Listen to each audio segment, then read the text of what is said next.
I'm William. I work at Mack Trucks in Macungie, Pennsylvania. I'm Chamini from Sri Lanka. I'm a teacher of English. Ich bin der Kevin aus Augsburg in Deutschland. I'm a registered nurse in California. Mein Name ist Frank. Ich bin Pflegekraft in Deutschland. I used to work at Berisha in Saline, Michigan. Ich bin Harald, ein Lehrer in Deutschland. I'm attending the May Day rally because we have a lot of problems that we can overcome as an international working class. We got to fight for the common cause, which is A, getting rid of this COVID, B, stopping this war, and C, getting our working class into the political stream, because we're the ones that's dying, we're the ones that's hungry, we're the ones suffering from the gas prices. Man geht zur Arbeit, man kommt nach Hause, man hat kein Geld. Spritpreise steigen, Lebensmittelpreise steigen. All the essential goods and everything is rising up, especially the food. You see your money just going less far. We're doing more work now for the same amount of money. People are just really fed up with inflation, with another war, with just letting the virus rip through society and let people die. This is killing our kids, it's killing our elderly, and it's killing us as a working class, like my brother. We have to unite together to fight against COVID. The workers need to be united against COVID, this war. I mean, nuclear bombs are what we're talking about again. And it's capitalism that drove that threat the first time, and it's doing it again. It can destroy the whole world at once.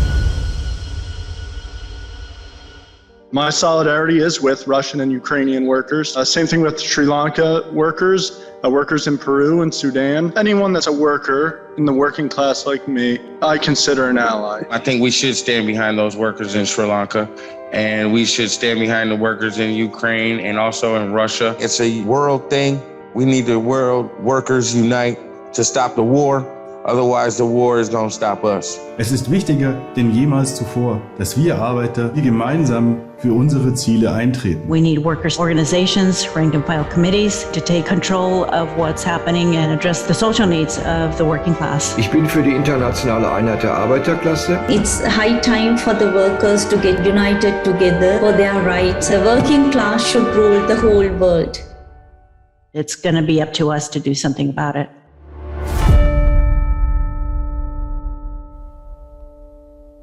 Welcome to the International May Day online rally organized by the International Committee of the Fourth International, its affiliated Socialist Equality Parties, the International Youth and Students for Social Equality, the International Workers' Alliance of Rank and File Committees, and the World Socialist website. My name is Johannes Stern. I'm the editor of the German language edition of the World Socialist website and a member of the Sozialistische Gleichheitspartei, the Socialist Equality Party in Germany, and I will be moderating today's event. We are celebrating the holiday of the international working class under ominous conditions. The war of the US NATO powers against Russia and Ukraine threatens to expand into a world war, with the most horrific consequences. The Second World War cost the lives of over 70 million people. A Third World War would rapidly escalate into a nuclear cataclysm that would threaten the survival of the entire planet. The COVID-19 pandemic, now in its third year, has already killed some 20 million people. It is the result of the criminal subordination of public health to private profit. While nearly all governments outside of China have abandoned even the most basic measures to contain the virus, it continues to infect and kill, and new variants continue to emerge. All over the world, inflation and economic hardship is leading to demonstrations, protests and strikes.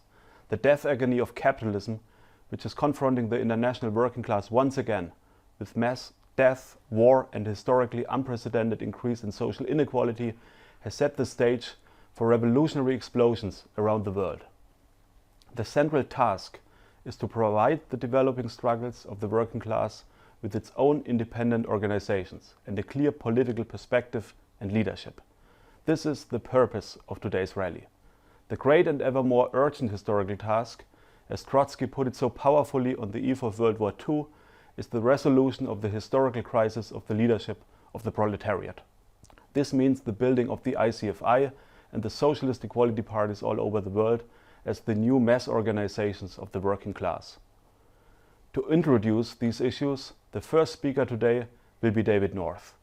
Comrade North is the chairperson of the International Editorial Board of the World Socialist website and the national chairperson of the Socialist Equality Party in the United States. He has played a leading role in the international socialist movement for more than 5 decades and is the author of many essential books on history, politics, and Marxist theory. Only to name some of the most important: The Heritage We Defend, The Crisis of American Democracy, In Defense of Leon Trotsky, The Russian Revolution and the Unfinished 20th Century, The Frankfurt School, Postmodernism and the Politics of the Pseudo-Left, and A Quarter Century of War, the US Drive for Global Hegemony. In the preface of A Quarter Century of War, published in 2016, Comrade North wrote, and I quote, "The last quarter century of US-instigated wars must be studied as a chain of interconnected events. The strategic logic of the US drive for global hegemony extends beyond the neo-colonial operations in the Middle East and Africa. The ongoing regional wars are component elements of the rapidly escalating confrontation of the United States with Russia and China. Well, this is now happening, but the spiral towards World War III must be stopped. Clearly, no one is better prepared to explain what this requires than Comrade David North. So let me issue a warm welcome to Comrade North to introduce this rally." This year's May Day is being held under extraordinary circumstances. The world stands on the precipice of a nuclear war that threatens the extinction of life on this planet. The challenge of May Day 2022 is to make today's celebration of the international unity of the working class the beginning of a global movement of the broad mass of the world's population to stop the criminal and reckless escalation of the NATO-Russia war to a nuclear conflict and to force the war's end. The organization, development, and victory of this movement requires a clear understanding of the causes of the war and the interests that it serves. The International Committee of the Fourth International, the World Party of Socialist Revolution, unequivocally denounces U.S. and European imperialism for instigating the conflict with Russia. This is not a war in defense of democracy in Ukraine or anywhere else in the world. It is a war whose aim is the redivision of the world, that is, a new allocation of the material resources of the globe. Russia has become a target of U.S. imperialism not because of the Putin regime's autocratic character, but because, first, its defense of the national interests of the Russian capitalists collide with the drive of the United States for global hegemony, which is centered on its preparations for war with China. And second, the vast expanse of Russian territory is the source of immensely valuable and strategically critical raw materials, metals and minerals such as gold, platinum, palladium, zinc, bauxite, nickel, mercury, manganese, chromium, uranium, iron ore, cobalt, and iridium, to name only a few, that the United States is determined to bring under its control. The other major imperialist powers allied with the United States are likewise pursuing their own reactionary economic and geostrategic interests. The conflict in Ukraine has provided German imperialism, which waged a war of extermination against the Soviet Union between 1941 and 1945, with the opportunity to undertake the most massive rearmament campaign since the collapse of the Nazi regime. As always, British imperialism is eager to participate in an American-led war, hoping that its so-called special relationship with the United States will entitle it to a favorable distribution of the spoils of war. The French imperialists hope that by sanctioning, however reluctantly, the American war against Russia, the United States will not interfere with French operations in Africa and other parts of the world. Even the lesser powers of the NATO alliance expect to be repaid for their endorsement of the US-led war. Poland, for example, has not forgotten that Lviv was once the Polish city of Lvov. As for the United States' invocation of the sacred right of Ukraine as a sovereign nation to join NATO if it so chooses, Washington does not recognize the extension of that right to any country whose national defense interests are viewed as a threat to America's planet-wide security. Even as the crisis unfolds in Ukraine, the United States is threatening military action to stop the Solomon Islands, 6,000 miles away from the American West Coast, from entering into a defensive relationship with China. The claim that NATO is reacting to an unprovoked invasion of a politically blameless Ukraine by an aggressive Russia intent on restoring the lost Soviet Empire are a pack of lies. An objective study of the background of the war clearly demonstrates that Russia's invasion of February 24, 2022, was a desperate response to NATO's relentless expansion. As the development of the war over the past 2 months has clearly shown, the United States and NATO, armed and trained Ukrainian forces working closely with the neo-Nazi elements associated with the Azov Battalion to wage a proxy war against Russia. The pretense that NATO's massive mobilization against Russia has been an unforeseen, unplanned, and improvised response to the invasion is a political fairy tale for the politically naive. This is a war that the United States and NATO wanted, gamed out, prepared for, and instigated. Since the initial Orange Revolution of 2005, and especially the Maidan Putsch that was organized by the Obama administration to bring down the pro-Russian Yanukovych government in 2014, the United States has been set on a course for war with Russia.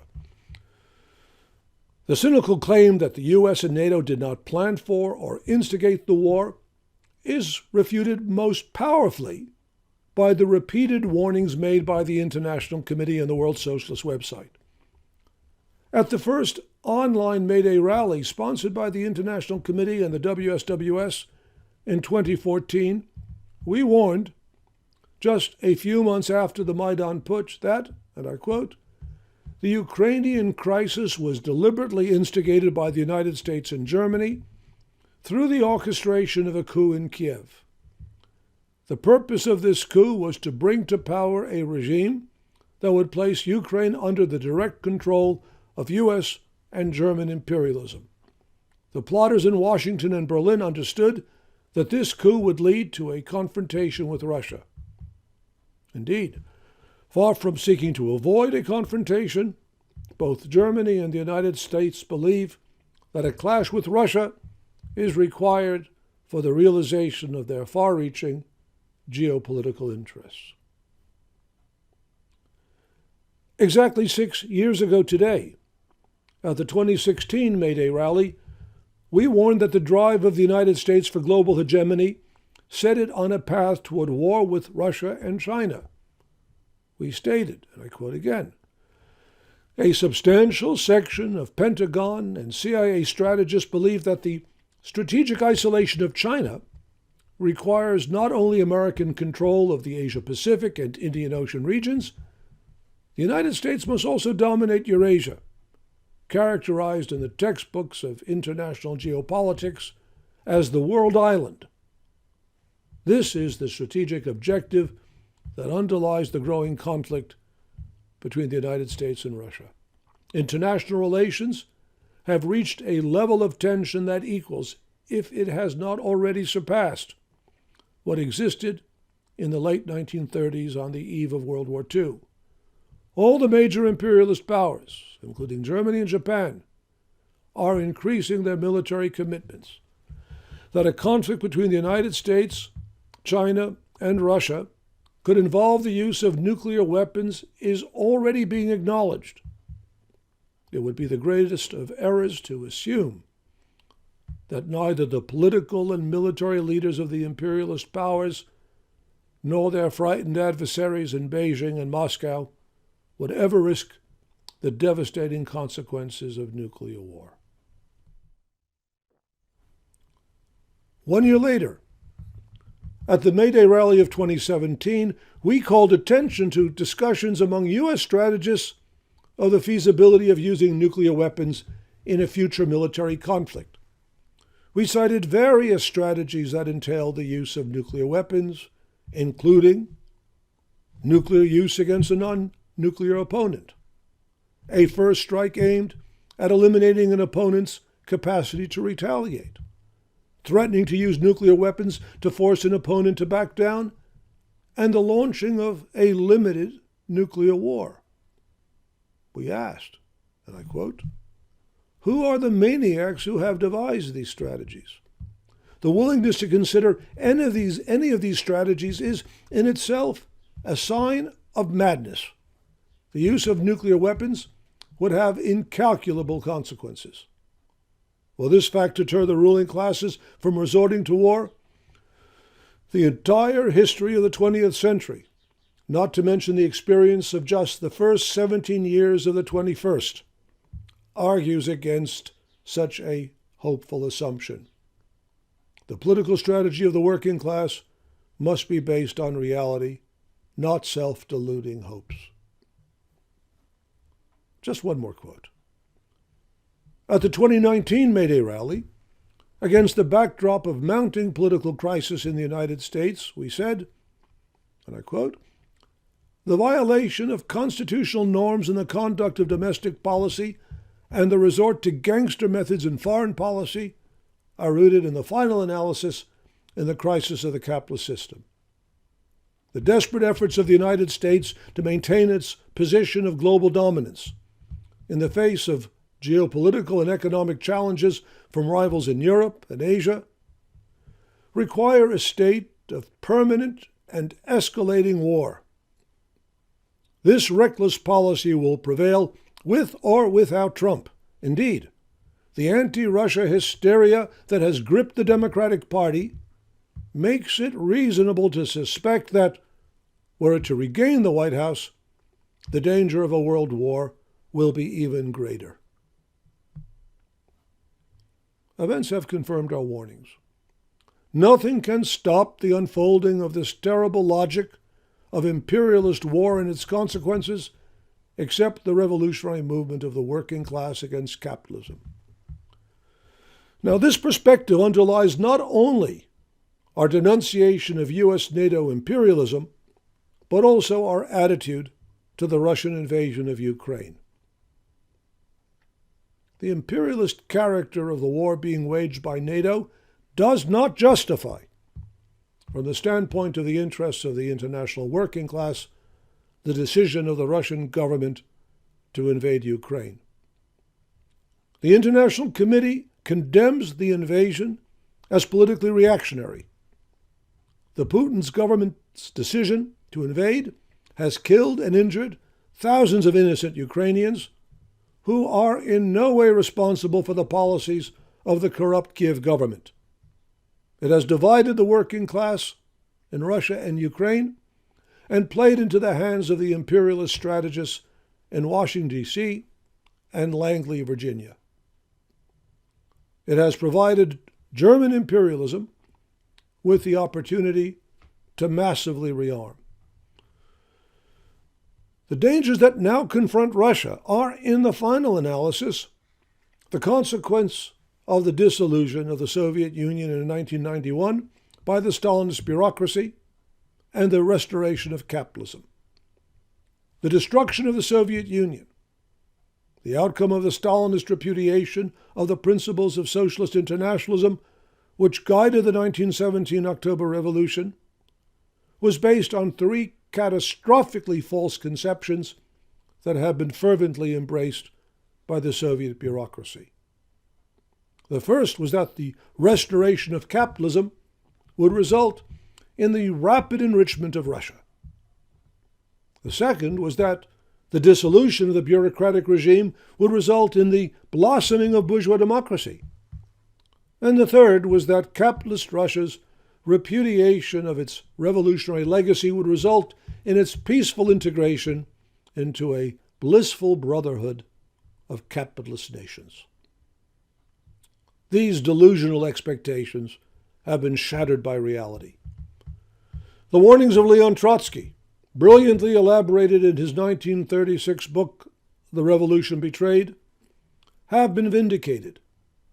Capitalist restoration has resulted in the impoverishment of large sections of the Russian population, the replacement of the bureaucratic regime with dictatorial oligarchic rule, and the imminent threat of Russia's breakup into semi-colonial statelets controlled by imperialist powers. The fact that the Putin regime could not find another answer to the dangers confronting Russia other than by invading Ukraine and now threatening a nuclear response to NATO's provocations testifies to the political bankruptcy of the regime of capitalist restoration. The Russian capitalist oligarchy, whose wealth is derived from the systematic plundering of the nationalized property relations of the worker state, repudiated all that was progressive in the social and political foundations of the Soviet Union. It is hardly accidental that Putin, in a speech of February 21, 2022, justified the imminent invasion of Ukraine with an explicit and bitter denunciation of the Bolshevik regime's defense of the democratic rights of the nationalities that have been brutally repressed by the Tsarist regime prior to its overthrow in 1917. Putin declared that the Soviet Ukraine was, as he said, the result of the Bolshevik policy and can be rightfully called Vladimir Lenin's Ukraine. He was its creator and architect. Yes, Lenin was the creator of the Soviet Ukraine, and the Bolshevik defense of the rights of the oppressed nationalities, and especially in Ukraine, was a major factor in the victory of the Red Army led by Trotsky in the civil war that followed the October Revolution. Putin was careful to avoid mentioning that the process of bureaucratic degeneration of the Soviet Union found its initial expression in Stalin's efforts to undermine Lenin's defense of the rights of the non-Russian nationalities. These principles had been most eloquently elaborated in a document drafted by Trotsky in March 1920, which specifically addressed the critical issue of Ukraine. While making no concessions to the reactionary bourgeois nationalists, Trotsky, himself a Ukrainian, wrote, "In view of the fact that Ukraine culture has for centuries been suppressed by Tsarism and the exploiting classes of Russia, the Central Committee of the Russian Communist Party makes it obligatory for all members of the party to help in every way to remove all obstacles to the free development of the Ukrainian language and culture." End of quote. Putin, a bitter enemy of socialism and the heritage of the October Revolution, is incapable of making any genuinely democratic and progressive appeal to the Ukrainian working class. Instead, he invokes the reactionary legacy of Tsarist and Stalinist great Russian chauvinism. The Fourth International's opposition to Putin's invasion of Ukraine is based on the defense of the principles upheld by Lenin and Trotsky. But the defense of these principles require unrelenting opposition to the reactionary machinations of American and European imperialism.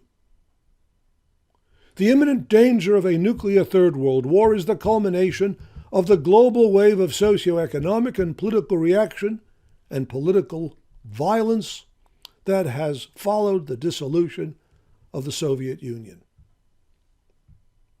As he walked about the streets of Kiev this past week, Antonio Guterres, the Secretary General of the United Nations, proclaimed in a despairing tone that war in the 21st century is, he said it was an absurdity. If Mr. Guterres arrived at this philosophical insight only after visiting Ukraine, one must wonder where he has been hiding during the last 22 years. this young century has not known a moment's peace.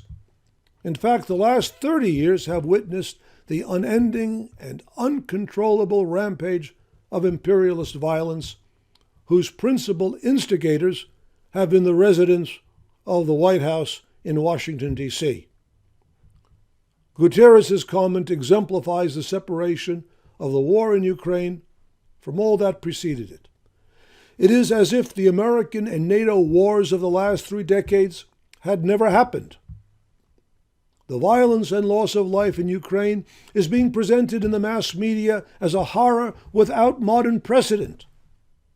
The crimes committed by the Russians are, it is claimed, of a character so extreme that they can be compared only to the atrocities of the Nazis. The invasion of Ukraine has been proclaimed an act of genocide, requiring nothing less than the establishment of a war crimes tribunal and the prosecution of Vladimir Putin.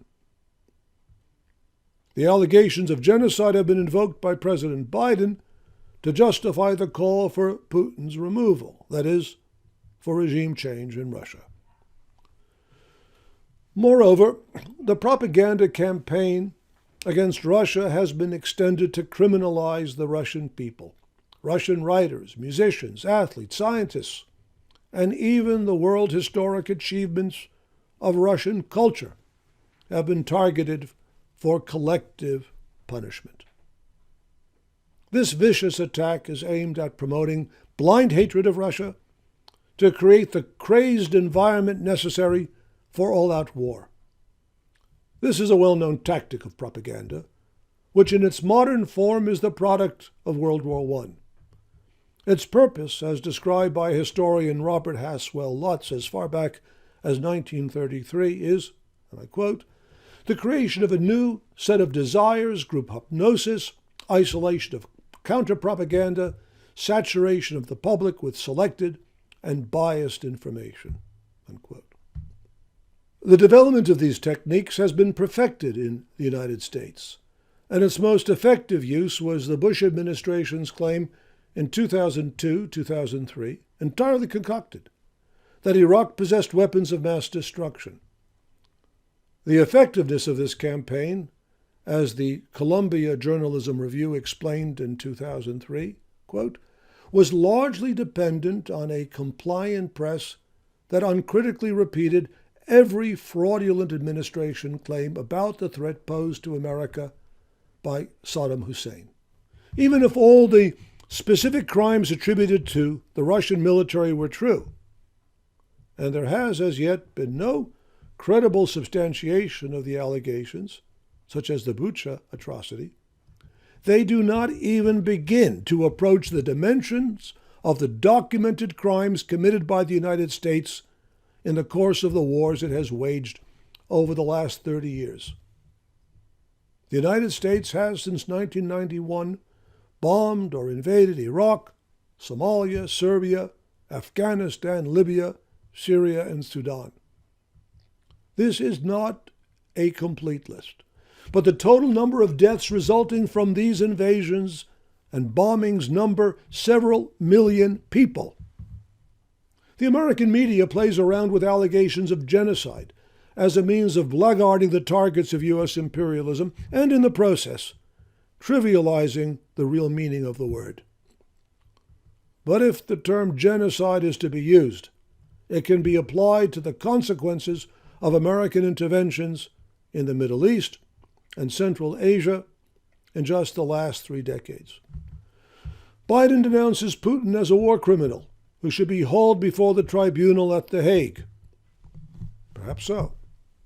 But based on the documented record of crimes committed by the United States, there are many American presidents and high state officials and generals who stand on the dock, or who should stand on the dock, alongside Putin. The claim that NATO's war against Russia is a response to unprovoked aggression against Ukraine is not the only fiction. In his latest remarks at the White House this past Thursday, Biden declared that he was asking Congress to allocate yet another mass amount of money, $33 billion, quote, to support Ukraine in its fight for freedom, unquote.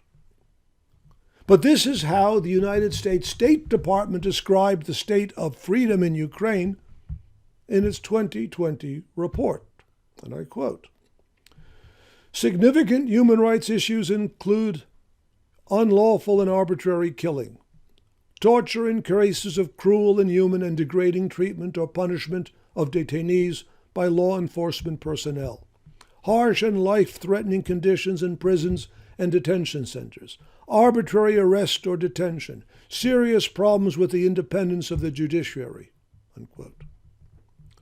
The report also noted, quote, "serious acts of corruption, lack of investigation of and accountability for violence against women, violence or threats of violence motivated by anti-Semitism, crimes involving violence or threats of violence targeting persons with disabilities, members of ethnic minority groups, and lesbian, gay, bisexual, transgender, or intersex person, and the existence of the worst forms of child labor," end of quote. The Ukraine government, the report complained, quote, "failed to take adequate steps to prosecute or punish most officials who committed abuses, resulting in a climate of impunity. Human rights groups and the United Nations noted significant deficiencies in investigations into alleged human rights abuses committed by government security forces," unquote. The Ukrainian government has banned the Communist Party and many other political organizations, and has also passed laws aimed at suppressing the use of the Russian language, which is the language of millions of Ukrainian people. These deficiencies are no longer reported by the media, which is now glorifying Ukraine's fledgling democracy and its president, Volodya Zelensky. But only recently, the International Monetary Fund and Western banks, while imposing a drastic regime of financial austerity on Ukraine, was bitterly denouncing Zelensky as the leader of a government embedded in corruption. Biden, who is unrestrained in his denunciation of Russian oligarchs, maintains a respectful silence on their counterparts in Ukraine, even though it is a well-known fact that a handful of billionaires control the impoverished country's economy. But of all the lies and false narratives employed to legitimize NATO's use of Ukraine as a proxy in the war against Russia, the most insidious and politically revealing are those that cover up the sordid history of fascistic nationalism in Ukraine, which carried out the mass murder of Poles and Jews during World War II. The media is silent on the elevation of Stepan Bandera, the mass murderer who led the Organization of Ukrainian Nationalists, the OUN, during World War II, to the status of a cult-like figure. The glorification of Bandera and the members of the OUN and its armed wing, the Ukrainian Insurgent Army, as national heroes began with the accession of Viktor Yushchenko to the presidency after the U.S.-sponsored Orange Revolution. After 2014, it became a crime to denigrate these fascistic and rabidly anti-Semitic heroes of genocidal nationalism. This falsification of history has served as the essential ideological foundation for the legitimization of armed fascist units in the present-day Ukrainian military, of which the Azov Battalion is the most notorious element. The Azov Battalion has played a central role in the bloody civil war in eastern Ukraine that has claimed since 2014 more than 14,000 lives. Its influence is not confined to Ukraine. As explained by one expert who has studied Azov's activities, I quote, "It's a movement that has served and will continue to serve as a model and inspiration for other far-right movements around the world. Its two-faced embrace of violence and its ambitions to be part of an increasingly powerful transnational far-right make it a threat beyond Ukraine's borders," unquote. In alliance with such reactionary forces, U.S. imperialism and its NATO allies are bringing the world to the brink of a nuclear catastrophe. the Biden administration is acting with a level of recklessness that borders on criminally insane behavior. Throughout the Cold War, it was accepted as indisputably true that an armed conflict between the United States and the Soviet Union had the potential to escalate into a devastating nuclear exchange and therefore had to be avoided. During the 1962 Cuban Missile Crisis, the overriding fear of President Kennedy was that a misreading of the adversary's intentions by leaders in Washington and Moscow could lead to a nuclear war. The Biden administration, not to mention its counterparts in London and Berlin, appear totally indifferent to that danger. The comments made by Biden are marked by obvious contradictions. Only several weeks ago, Biden stated that a military confrontation between the United States and Russia could lead to World War III. But now he is pouring weapons into Ukraine and multiplying the likelihood of direct conflict. It is not difficult to imagine a scenario in which Putin will feel compelled, based on political and military considerations, to directly attack countries that are supplying lethal weapons to Ukraine for use against Russian soldiers. How will the Biden administration respond if Russia retaliates against a NATO country and, as could well happen, strikes and kills American forces in the process? On the one hand, Biden dismisses Putin's threat to utilize nuclear weapons as merely expressions of desperation. But it is precisely a sense of desperation that increases the danger of a resort to nuclear weapons. This, however, does not seem to worry Biden. When he was directly asked whether he was concerned that Putin may act on the belief that it is at war with the United States, Biden shrugged the question off with the reply, "We are prepared for whatever they do." But this can only mean that the United States does in fact recognize that war between NATO and Russia has the potential to escalate to nuclear war. But neither Biden nor any other leader of the NATO countries have clearly acknowledged this danger or stated publicly what the consequences of a nuclear war would be. This deliberate concealment of the potentially catastrophic consequences of the U.S.-NATO war against Russia is a crime of historically monumental proportions. There is a general inclination to underestimate, if not dismiss, the danger of war. Most people tend to assume that because the consequences of nuclear war are so horrific, only the insane would allow it to happen. Reason, one assumes, must prevail in the end.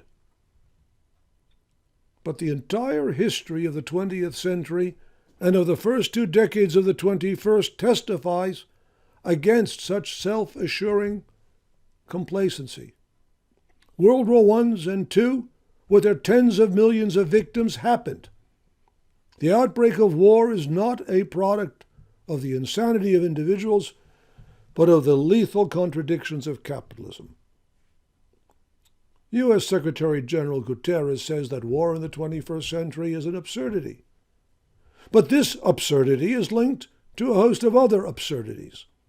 The absurdity of class society, the absurdity of private ownership of the means of production, the absurdity of the concentration of unfathomable wealth in an infinitesimal percentage of the world's population, while billions of people live in grinding poverty and face starvation. The absurdity of the systematic destruction of the planet's ecology, and the greatest absurdity of all, the tribal division of humanity into nation-states that foment endless and unnecessary conflicts that serve only the interests of the corporate financial oligarchy that rules over all countries. Is it not absurd that the most powerful governments in the world have refused to take well-known and necessary public health measures to eradicate the SARS-CoV-2 virus, that has claimed approximately 20 million lives, and that it believes that the solution to the pandemic consists of simply ignoring it. But the same leaders who have presided over the disastrous response to the pandemic are now making the decisions that are leading to World War III. In their private discussions, President Biden, Prime Minister Johnson, President Macron, Chancellor Scholz, and for that matter, President Putin, acknowledge among themselves that a world war would lead to a societal catastrophe. But in the 20th century, those who led their countries into the First and Second World Wars also feared the consequences of the global conflict. Even Hitler understood that his actions would lead to disaster. But that did not stop them. In the end, the leaders of world capitalism concluded that war offered the only way out of a complex of intractable political and socio-economic crises. This is the situation that exists today. The world capitalist system is afflicted by a complex of social, economic, and political contradictions for which there exist no peaceful solutions. The United States, the explosive epicenter of the world capitalist maelstrom, confronts simultaneously the loss of its hegemonic global position, the intractable deterioration of its economy, and the far advanced breakdown of its domestic political institutions and social equilibrium. Frightened by the looming danger of an economic crash, and terrified by the signs of a growing social radicalization of the working class, the ruling class sees war as a means of projecting internal tensions outward, of artificially unifying a profoundly divided country by hurling it into war. But the resort to war will intensify the crisis in the United States and all over the world. Already the effects of the war are being felt in inflation and the life-threatening curtailment of food and other necessities of life. These conditions have provoked mass strikes and demonstrations all over the world. The contradictions that threaten world war also create conditions for socialist revolution. The challenge that confronts the working class is this: to strengthen and accelerate the objective tendencies that lead to revolution while undermining and weakening those that lead to world war. The basis for the struggle against war is the movement of the working class. This is the great social force that has the power to stop war, put an end to capitalism, tear down national borders, and build a world socialist society. The International Committee of the Fourth International and its affiliated socialist equality parties and groups reject all chauvinist calls for the defense of the capitalist nation-state. We uphold the internationalist principles of Leon Trotsky, who wrote in 1934, "A socialist who preaches national defense is a petty bourgeois reactionary at the service of decaying capitalism. Not to bind itself to the national state in time of war, to follow not the war map, but the map of the class struggle, is possible only for that party that has already declared irreconcilable war on the national state in time of peace. Only by realizing fully the objectively reactionary role of the imperialist state can the proletarian vanguard become invulnerable to all types of social patriotism. This means that a real break with the ideology and policy of national defense is possible only from the standpoint of the international proletarian revolution." End of quote. Therefore, the central task is today the mobilization of the international working class against the imperialist drive to war. The reckless escalation must be stopped. The strength of the working class must be mobilized to bring about the end of the war in Ukraine. The International Committee today makes a special appeal to the courageous and class-conscious workers of Russia and Ukraine Repudiate the reactionary policies of your capitalist governments. Reject the entire project of capitalist restoration, which has led to this terrible war. Return to the traditions of Marxism and Bolshevism, which once inspired the working people of your countries. We know that those traditions still live in the consciousness of the masses, and we are certain that they will reemerge in collective action. The American, European, and international working class must declare war on imperialist war. The most critical of all political tasks, therefore, is the building of the Fourth International as the World Party of Socialist Revolution. We call on all of you who agree with this perspective and are ready to take up this fight to join our ranks. Thank you, Comrade North, for this powerful introduction. Yes, the working class must declare war on imperialist war, and it is beginning to do so. As the capitalist elites and their supporters in the affluent middle class are lurching towards World War III, there's powerful opposition developing in the international working class. In Russia itself, there exists a deep and principled opposition which opposes war on socialist principles. The ICFI has received a statement by the young guard of the Bolshevik Leninists in Russia, which they asked us to present at this rally. Сегодня великий исторический день рабочего интернационала и международной солидарности трудящихся, несмотря ни на какие преграды и запреты, тысячи рук по всему земному шару поднимут озаренные в лучах майского солнца красные знамена. Знамена, обогренные горячей кровью борцов за социализм. На протяжении всей истории капитализма они вели непримиримую войну с обществом угнетения и системой эксплуатации человека человеком ради повышенной нормы прибыли. Среди этих рук есть и мы, большевики-ленинцы, знающие свое место в истории этой борьбы и понимающие необходимость этой борьбы за будущее всего человечества. Большевики-ленинцы являлись реальной социальной альтернативой реакционному сталинскому курсу развития в СССР социализма в одной стране. Они вели свою борьбу против ревизии марксизма со стороны термидорианской сталинской бюрократии, деятельность которой в дальнейшем и привела к реставрации капитализма в СССР.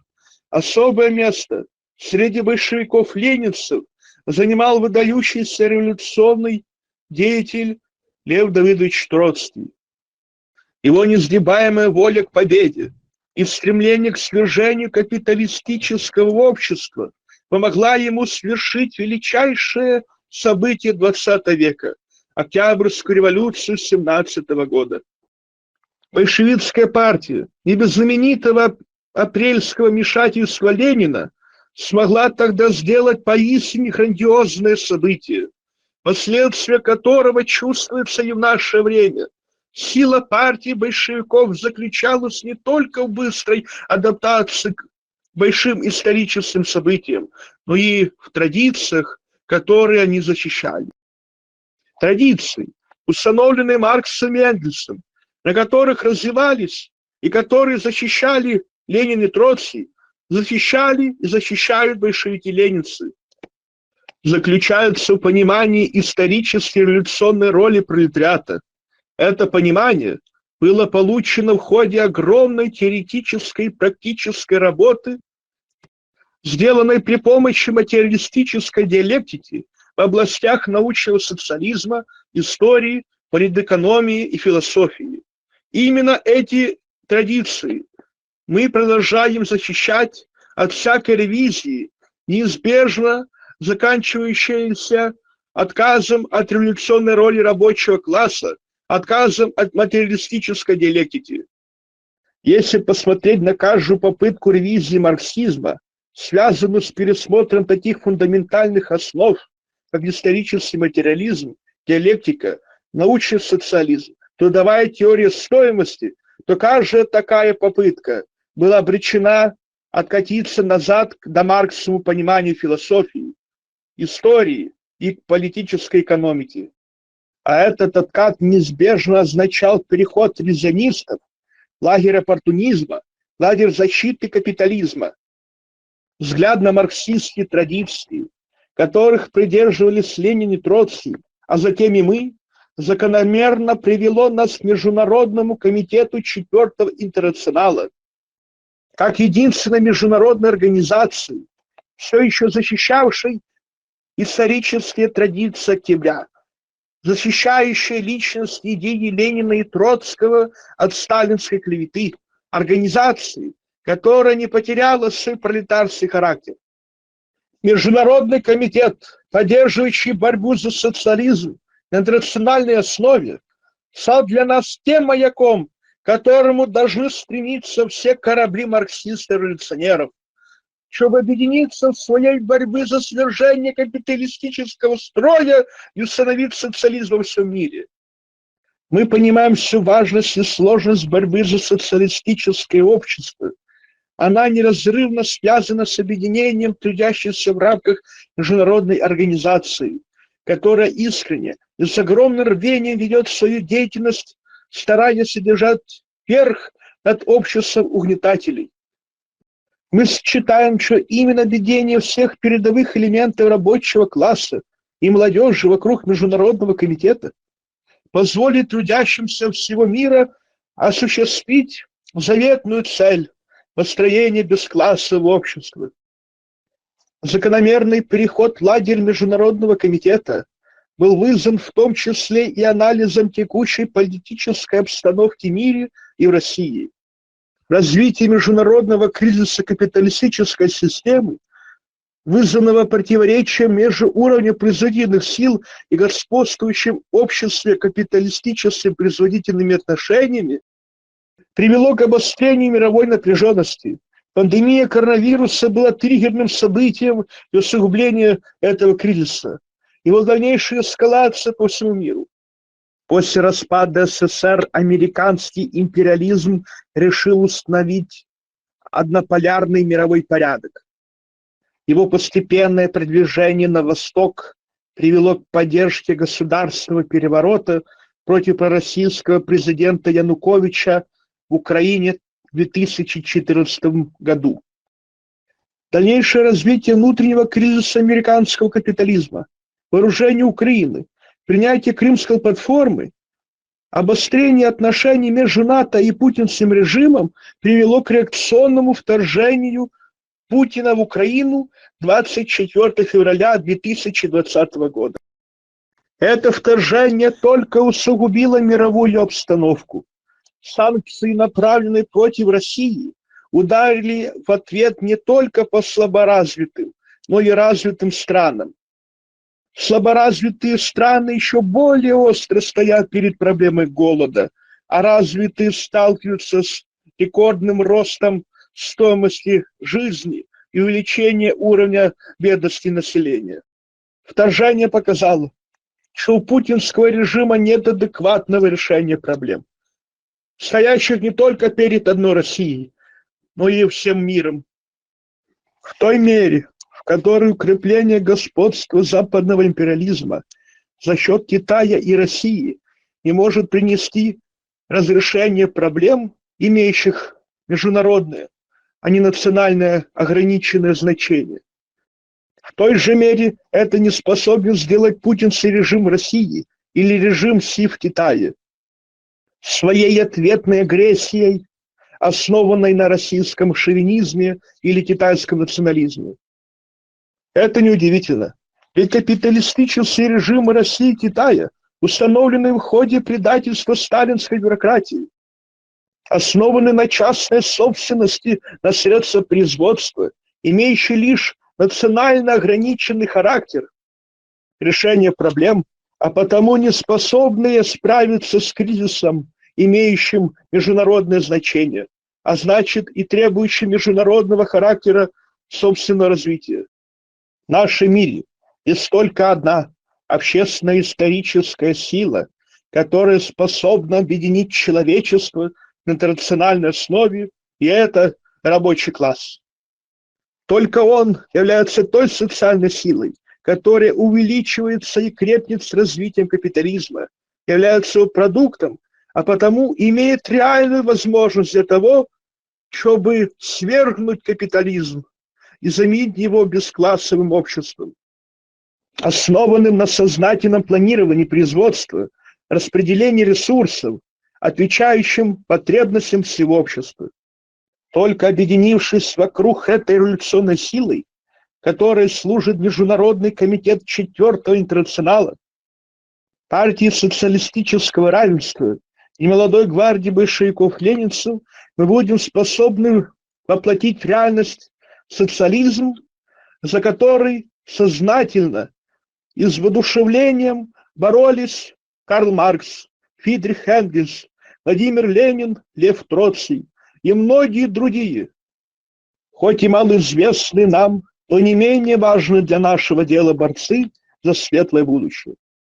Правильное марксистское руководство закалит и объединит рабочий класс, поможет ему в исполнении своей революционной роли, но чтобы правильное руководство оставалось правильным, оно должно не забывать тех принципов, на которых стояли большевики и продолжают стоять большевики-ленинцы всего мира.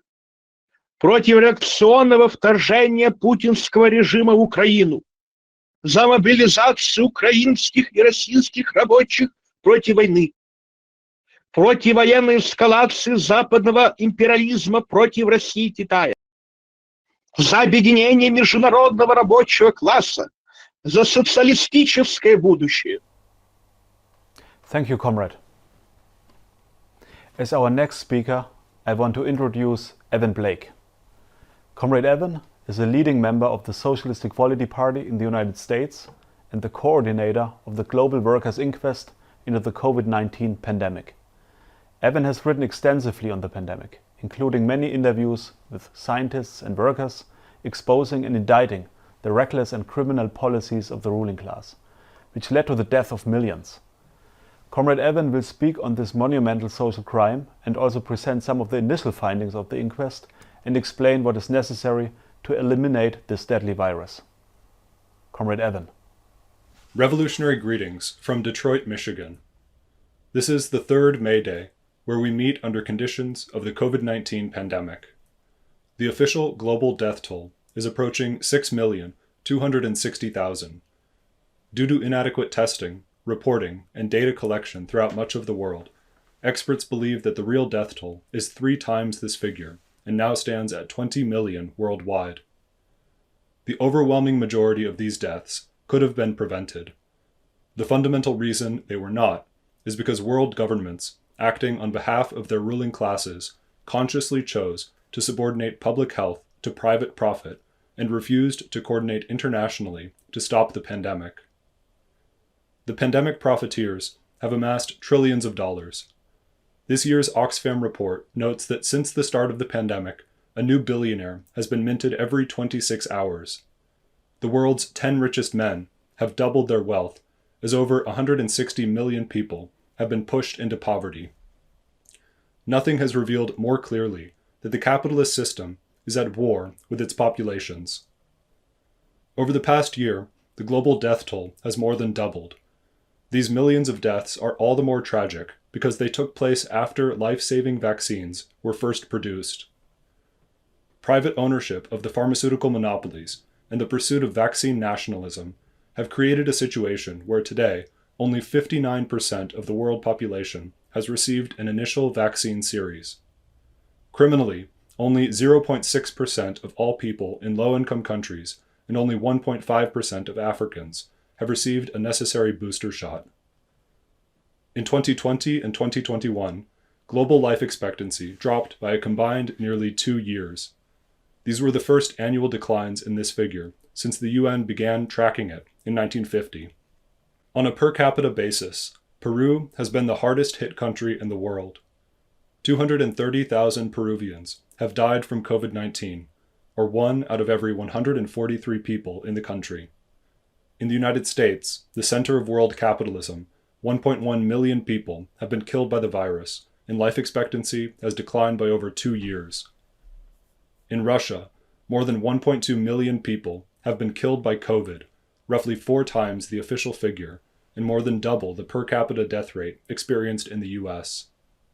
In India, 5.9 million people have succumbed to the virus, roughly 11 times higher than the official death toll. The eldest and most vulnerable have been the primary victims of the pandemic, but millions of working-age adults and tens of thousands of children have also perished worldwide.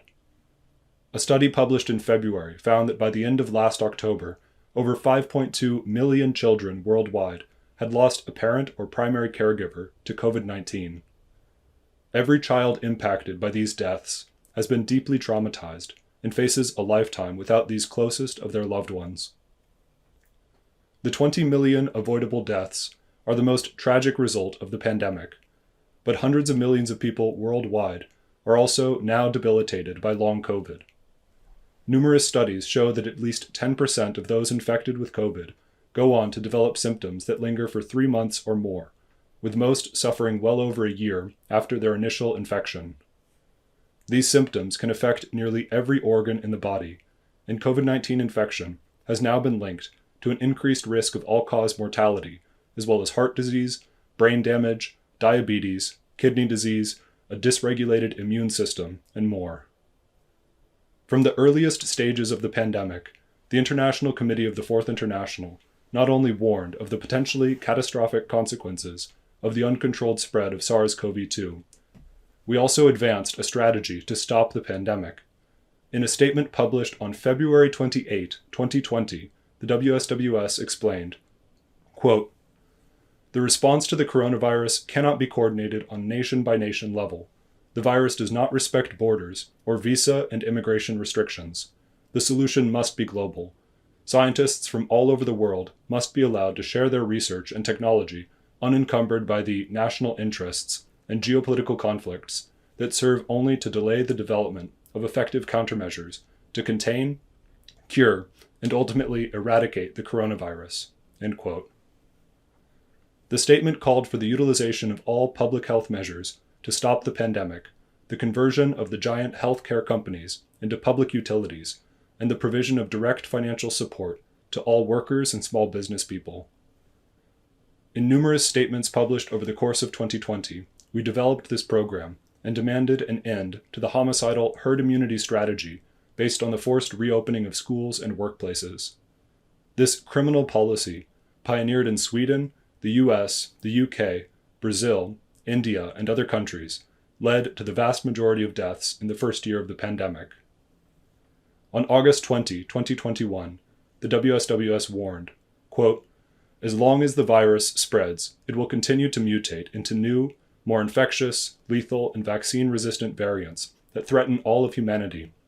Unless it is eradicated on a world scale, the embers of COVID-19 will continue to burn and create the conditions for the virus to flare up anew."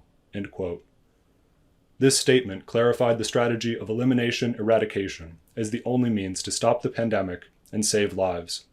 We explained, quote, "Eradication entails the universal deployment of every weapon in the arsenal of measures to combat COVID-19, coordinated on a global scale, to stamp out the virus once and for all." End quote. In August and October 2021, we held webinars which brought together leading scientists from throughout the world to elaborate this strategy. These events were viewed by thousands of workers from over 100 countries. The ICFI, its affiliated socialist equality parties and groups, and the International Workers' Alliance of rank-and-file committees helped organize a series of global school strikes called by British parent Lisa Diaz. We assisted workers throughout the world in forming rank-and-file committees to fight for the elimination strategy. In late November, the WSWS initiated the Global Workers' Inquest into the COVID-19 pandemic to expose the lies and misinformation that have facilitated the murderous pandemic policies throughout the world. The inquest has begun gathering testimony from workers, scientists, and experts internationally, some of whom are shown here. Work on the inquest continues, but the initial findings already give a sense of the massive social crime that has been committed worldwide. We have documented the cover-up of the science of airborne transmission and its corollary in the promotion of unscientific anti-masking policies.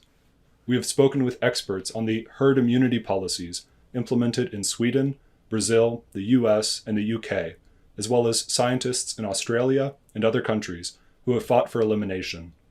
We have documented the real-life experiences of workers in different industries throughout the world, including nurses, auto workers, musicians, doctors, educators, and more. Underscoring how prescient the launching of the inquest was, only 4 days later, news broke that the highly infectious and vaccine-resistant Omicron variant was spreading rapidly throughout southern Africa. Contrary to the lies of the politicians and media that Omicron is mild, global excess deaths reached roughly 40,000 per day in late January, the second highest figure on record, and so far 3.3 million people have been killed globally in 2022. During the Omicron surge, every country that had pursued a mitigationist approach fully embraced herd immunity, now based on the lie that COVID-19 is becoming endemic. In the process, they have systematically dismantled data surveillance and reporting, curtailed testing, and scrapped all mitigation measures, such as mask mandates. The world's ruling classes deliberately chose to abandon the fight against this novel infectious disease. Centuries of progress in human civilization, refracted through medical science and the development of public health, have been repudiated. While the far right has deliberately misled the public and denied the efficacy of vaccines, ostensibly liberal parties joined in the savage assault on public health. Even the most basic measures of isolation and quarantine, which date back to the Middle Ages, have been abandoned. In response to these brutal policies, the class struggle intensified throughout the world. In January, in at least 15 cities across the US and in countries throughout Europe, students, teachers, and parents took matters into their own hands and forced the closure of schools to stop viral transmission. The outbreak of the war in Ukraine in late February was then seized upon to stop all reporting on the pandemic and divert attention away from the cover-up of data and the ending of all public health measures. While doing nothing to stop the surge of Omicron BA1, BA2, and now further subvariants, the imperialist powers in their media continuously denounce China for maintaining a zero-COVID policy. Contrary to the dystopian portrayals of zero COVID in the Western media, there remains immense popular support for this policy within the Chinese working class.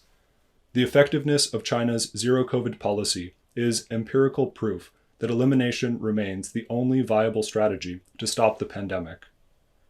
The fundamental limitation of zero-COVID in China arises from the fact that the policy is confined to its national borders.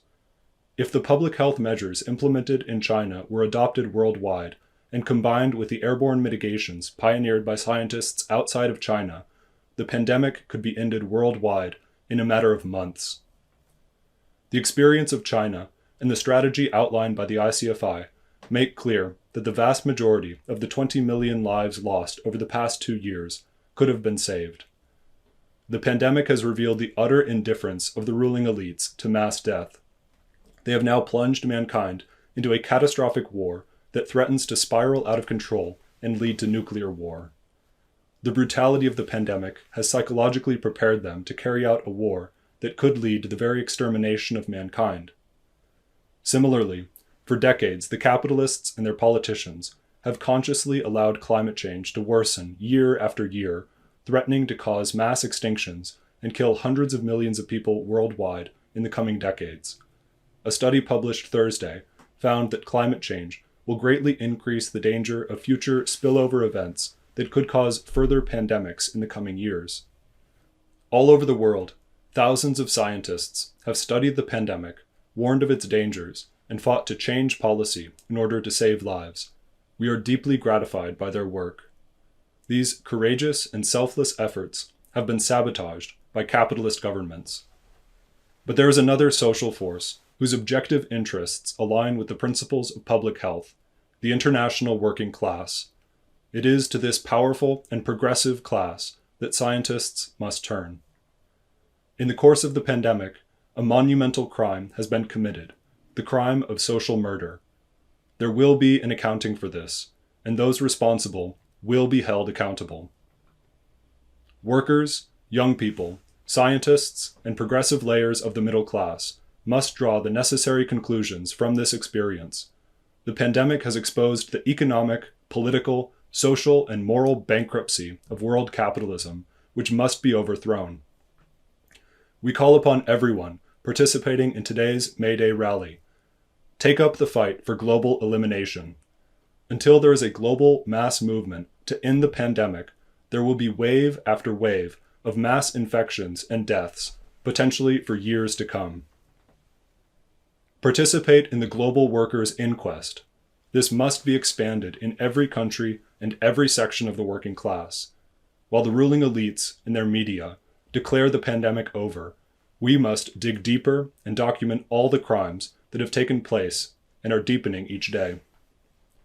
Above all, the most critical task is the building of a Trotskyist revolutionary leadership in the working class of every country, fighting to stop the drive to world war and to initiate a global fight against COVID-19 and for world socialist revolution. Thank you. Thank you, Comrade Evan. The ICFI and the WSWS insisted from the beginning that ending the pandemic is not primarily a medical issue, but a class question. Workers must take matters into their own hands and build a mass social and political movement to fight for the elimination and eradication of the virus once and for all. Workers in the US and internationally are building independent rank and file committees to fight the pandemic and defend their interests. We received many statements from workers in advance of this rally. Here's an especially powerful statement by Michelle, a working parent from Michigan, USA.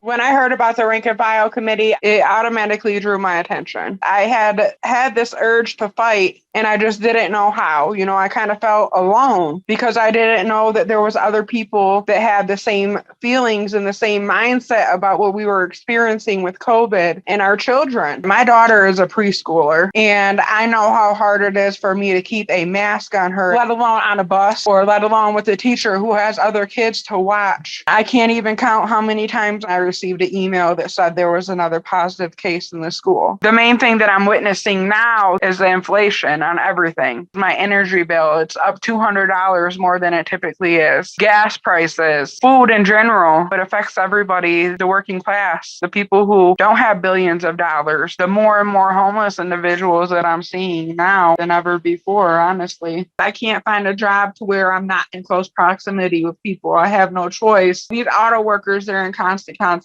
with people. The teachers, they are taking care of children. They're in contact with parents. I have no choice but to go out and work and feed my family and take care of my home, or else we'll be one of the people that are homeless right now, and I can't afford for my kids to be homeless. I remember seeing a specific post on Facebook, and after seeing the Rank and File Committee and this post, it drove me over the edge. And, I joined one Rank and File Committee. I joined late, and I was like, this is where I need to be.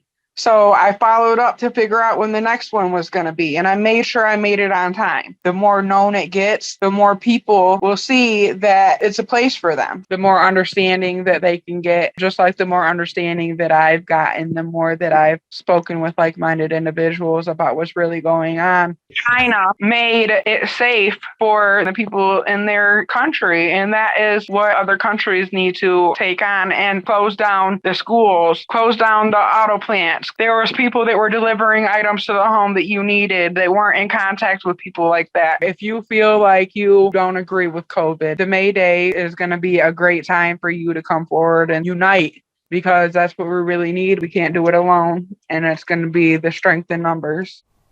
I would like to urge everyone to follow the example of Michelle and take a stand. Participate in the Global Workers' Inquest. Tell us what your experiences are with the pandemic, how this affected you and your colleagues and your family. The ICFI is building a movement of the working class to fight for an end to the pandemic. Join us. Fill out the form on this page, wsws.org/mayday, to get more involved. The theme of our next contribution will be the growing struggles of the international working class. Marxists have always insisted that the same contradictions that give rise to imperialist war produce an immense intensification of the class struggle. That is now happening. The social and economic crisis that was already advanced before the pandemic and the Ukraine war is now being accelerated throwing millions of workers across the globe into struggle. Speaking on this will be Eric London. Comrade Eric is a leading member of the Socialist Equality Party in the United States. He has not only written extensively on the development of the class struggle, but is playing an active role in many strikes and the building of the International Workers' Alliance of rank-and-file committees. Comrade Eric. This is a map of the war in Ukraine. The imperialist powers' best-trained generals, foreign policy experts, and intelligence analysts have spent years hunched over this map, plotting offensives, positioning soldiers, gaming the enemy's response, and preparing public opinion with lies that turn the world on its head. But this is the map of the class struggle. It shows that a mass movement of historically unprecedented proportions is developing across the world. And this movement, depicted in this map, shows that the working class can stop world war and carry out the socialist transformation of the world. Each pin on this map is a strike that has taken place in the last 9 weeks since Russia launched its invasion of Ukraine. Here are the strikes at the world's ports, each a critical choke point to international sea shipping. Purple marks the strikes by rail workers. Black denotes the strikes at many of the world's busiest airports. Each brown pin is a strike of bus, truck, waste collection, or delivery drivers. Orange indicates a strike of garment workers. Dark green pins are strikes by nurses. Light green shows strikes by oil and gas workers, and blue shows strikes by teachers, while gray depicts strikes by food production workers. Finally, yellow marks places where national strikes or mass protests have exploded over the rapidly rising cost of living, greatly exacerbated by NATO and US sanctions, which they call humanitarian, but which are throwing hundreds of millions to the brink of starvation. Each of these pins represents the tremendous courage and determination of the working class in struggle. Take the school teachers in the city of Nyala in South Darfur, Sudan, who all walked out in March the day after police attempted to burst into a classroom to arrest students who had participated in food protests that are spreading throughout the country. When teachers blocked the way to protect their pupils, police beat them brutally and publicly humiliated 3 teachers. But the demonstrations that followed in the working class were, according to local radio, massive and unprecedented. Teachers closed the schools and also the banks for good measure. The courage of teachers in Nyala spurred a renewed wave of national strikes and protests across the country, protesting against the military dictatorship and the unbearable cost of living. Workers are sacrificing their lives and freedoms in the fight for a better world as they confront the capitalist state, its police, militaries, and courts.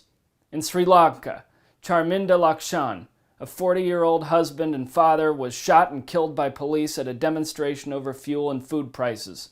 6 workers and youth were killed in protests in Peru, and over 90 have been killed in Sudan. Thousands of striking workers have been arrested in recent weeks for no crime at all.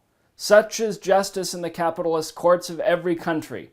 In Maharashtra, India, 118 bus drivers participating in a major strike face criminal charges of rioting simply because they protested at the home of a politician who's attempting to privatize bus lines. What does this map tell us about the character of the emerging movement and the strategy that is required to meet workers' demands? The strikes and mass protests give a powerful sense of the character of the international working class in the 21st century and its organic striving for unity. This growing movement is breaking down all the artificial divisions of race, religion, and ethnicity used by the ruling class to divide workers against each other. In Vietnam, electronics workers demanded a bonus for the Tet holiday to cover rising food prices, while textile workers in Bangladesh struck for a bonus for Ramadan. Oil workers in Iraq and Iran engaged in simultaneous strikes separated by only several miles of territory over which their fathers were sent by the governments to kill each other only 35 years ago. Indian teachers in Punjab and Pakistani teachers in next-door Lahore share the same strike demands, even though each of those governments has nuclear missiles trained at the other's population centers. and Sinhala and Tamil workers are demonstrating side by side against the Rajapaksa government in Sri Lanka. Most importantly, strikes are growing in the centers of world imperialism, especially in the United States and Britain, where the government's extreme recklessness in war is a desperate and failed attempt to divert the class struggle towards an external enemy.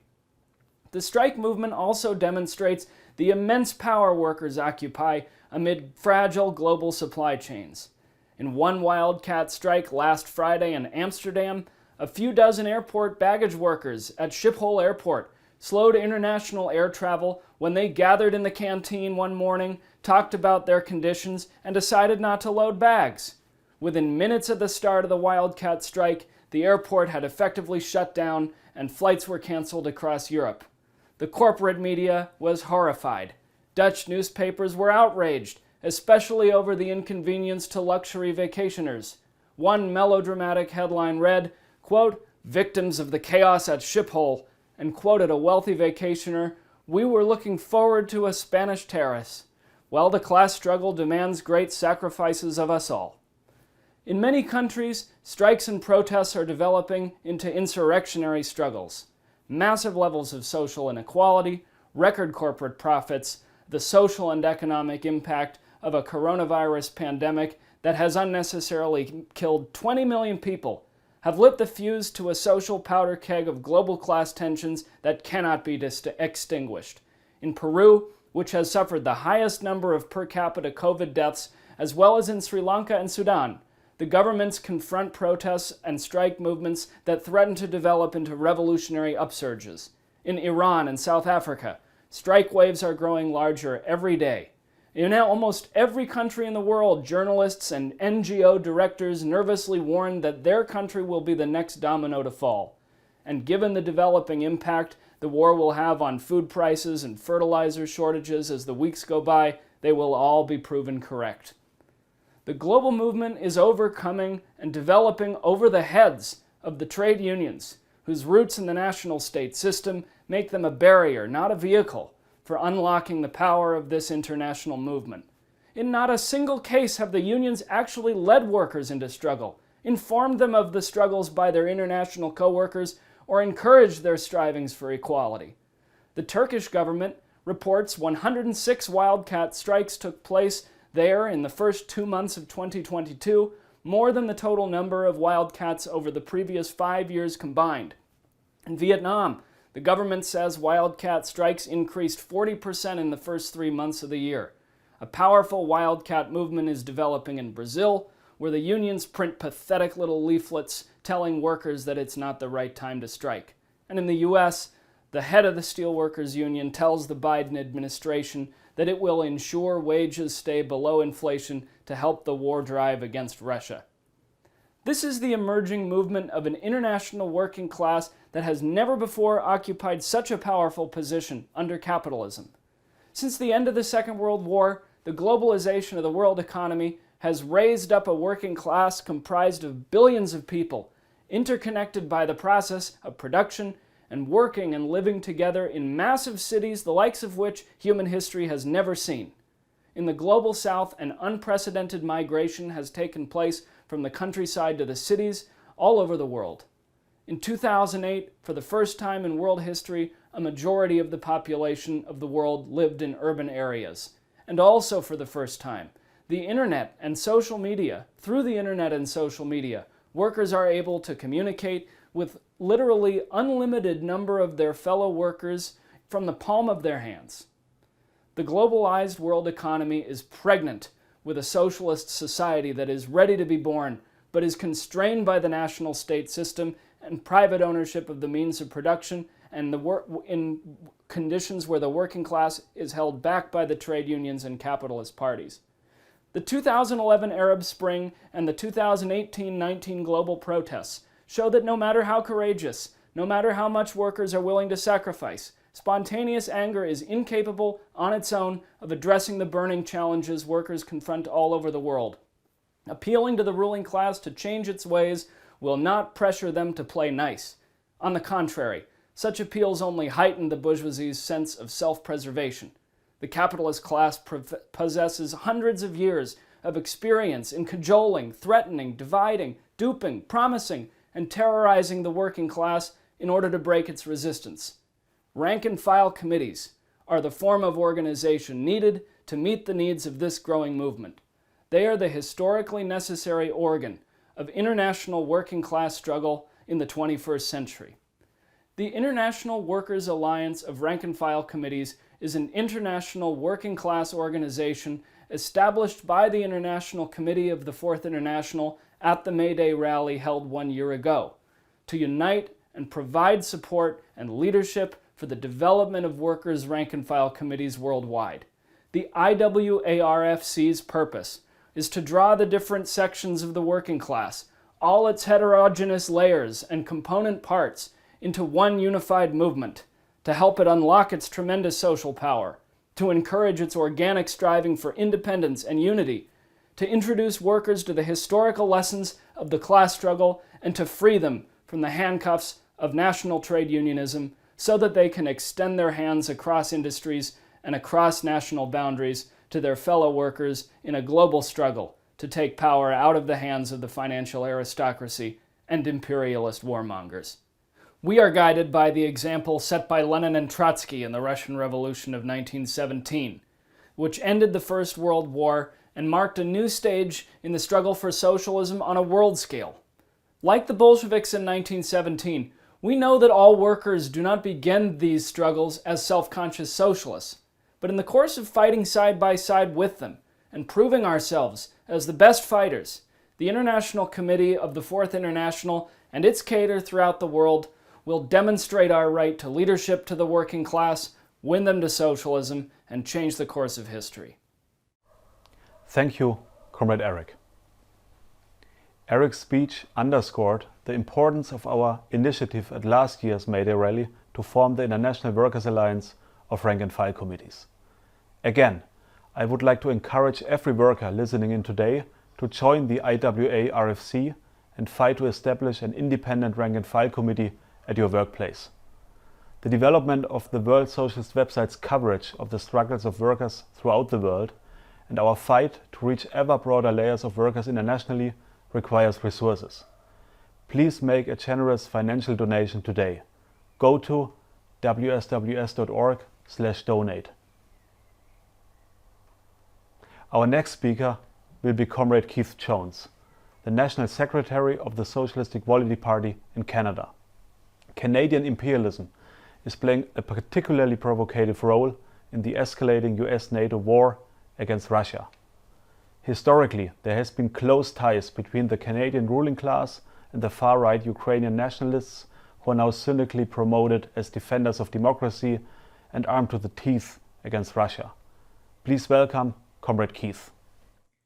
The Socialist Equality Party Canada joins with its sister parties in the International Committee of the Fourth International in summoning the working class to oppose the reckless, ever-escalating US-NATO war on Russia. Absent the revolutionary intervention of the international working class, the imperialist powers will plunge humanity into a global conflagration as they did twice before in the last century. Canadian imperialism is playing an especially provocative and belligerent role in the Ukraine war, as it did in the war's preparation and instigation. Over the past quarter century, under liberal and conservative governments alike, Canada has enthusiastically supported the US-led drive to encircle Russia and to harness Ukraine to NATO and the European Union. From 2015, hundreds of Canadian Armed Forces trainers were deployed to Ukraine, where they worked alongside American and British military personnel to reorganize Ukraine's armed forces. This included helping integrate and train the fascists of the Azov Battalion. The Trudeau Liberal government has led the charge for all-out economic warfare against Russia.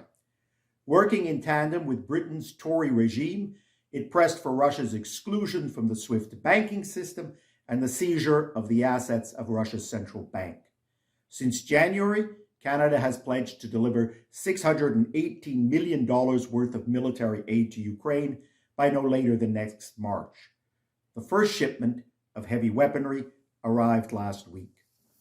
Behind a smokescreen of poisonous war propaganda, the Canadian ruling class is pursuing the most predatory economic and geopolitical objectives.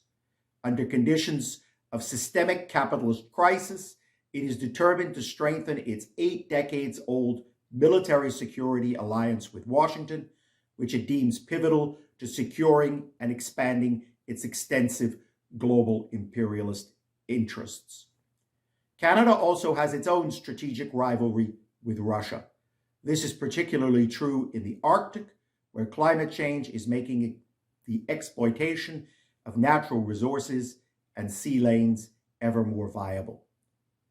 But there is a third important factor propelling Canada's outside role in the US-NATO war on Russia: the Canadian state's long-standing alliance with the Ukrainian far right. After the fall of Hitler's Third Reich, Canada provided refuge to tens of thousands of Ukrainian fascists who had collaborated with the Nazis in some of the 20th century's most monstrous crimes and carried out their own mass slaughter of Jews and Poles in pursuit of an ethnically pure Ukrainian state. Canadian imperialism used these forces as tools in its Cold War foreign and domestic policy. This included helping them cover up and whitewash their crimes. In the late 1980s and 1990s, the Ukrainian-Canadian far right was deployed to press for capitalist restoration, the dissolution of the Soviet Union, and subsequently for independent Ukraine's transformation into a vassal of the Western imperialist powers. The Ukrainian-Canadian Congress has long served as the nexus of the collaboration between the Canadian state and the far-right Ukrainian nationalists. The UCC, writes a noted Ukrainian-Canadian historian, has put the glorification of the Nazis' Ukrainian fascist collaborators at the very center of the Ukrainian national identity project. The alliance between Canadian imperialism and the Ukrainian far right is most strikingly embodied in the person of Chrystia Freeland, Canada's Deputy Prime Minister, Finance Minister, and Chief Architect of its feminist foreign policy. Freeland has often written and spoken of her schooling in Ukrainian nationalism by her beloved grandfather. To describe Freeland's maternal grandfather, Michael Chomiak, as a Nazi collaborator is to be charitable. From January 1940 through the first months of 1945, he edited the sole Ukrainian language newspaper in Nazi-occupied Poland. Kravitsky Vista leonized Adolf Hitler, celebrated the Nazi war of extermination against the Soviet Union, incited hatred for Jews, and promoted the formation of a Ukrainian division of the Waffen-SS. The leading anti-Russia war hawk in Canada's government, Freeland has come to play an important role in Ukrainian domestic politics. Every evening, she speaks by phone to Ukraine's Prime Minister and Finance Minister. At gatherings of her Ukrainian-Canadian allies, Freeland routinely invokes symbols and rituals associated with the World War II Ukrainian fascists. When her political ancestry was exposed in 2017, the entire political establishment and corporate media joined Freeland in curtly dismissing it as Russian disinformation. No investigation of the Canadian state's patronage of the Ukraine far right was to be permitted.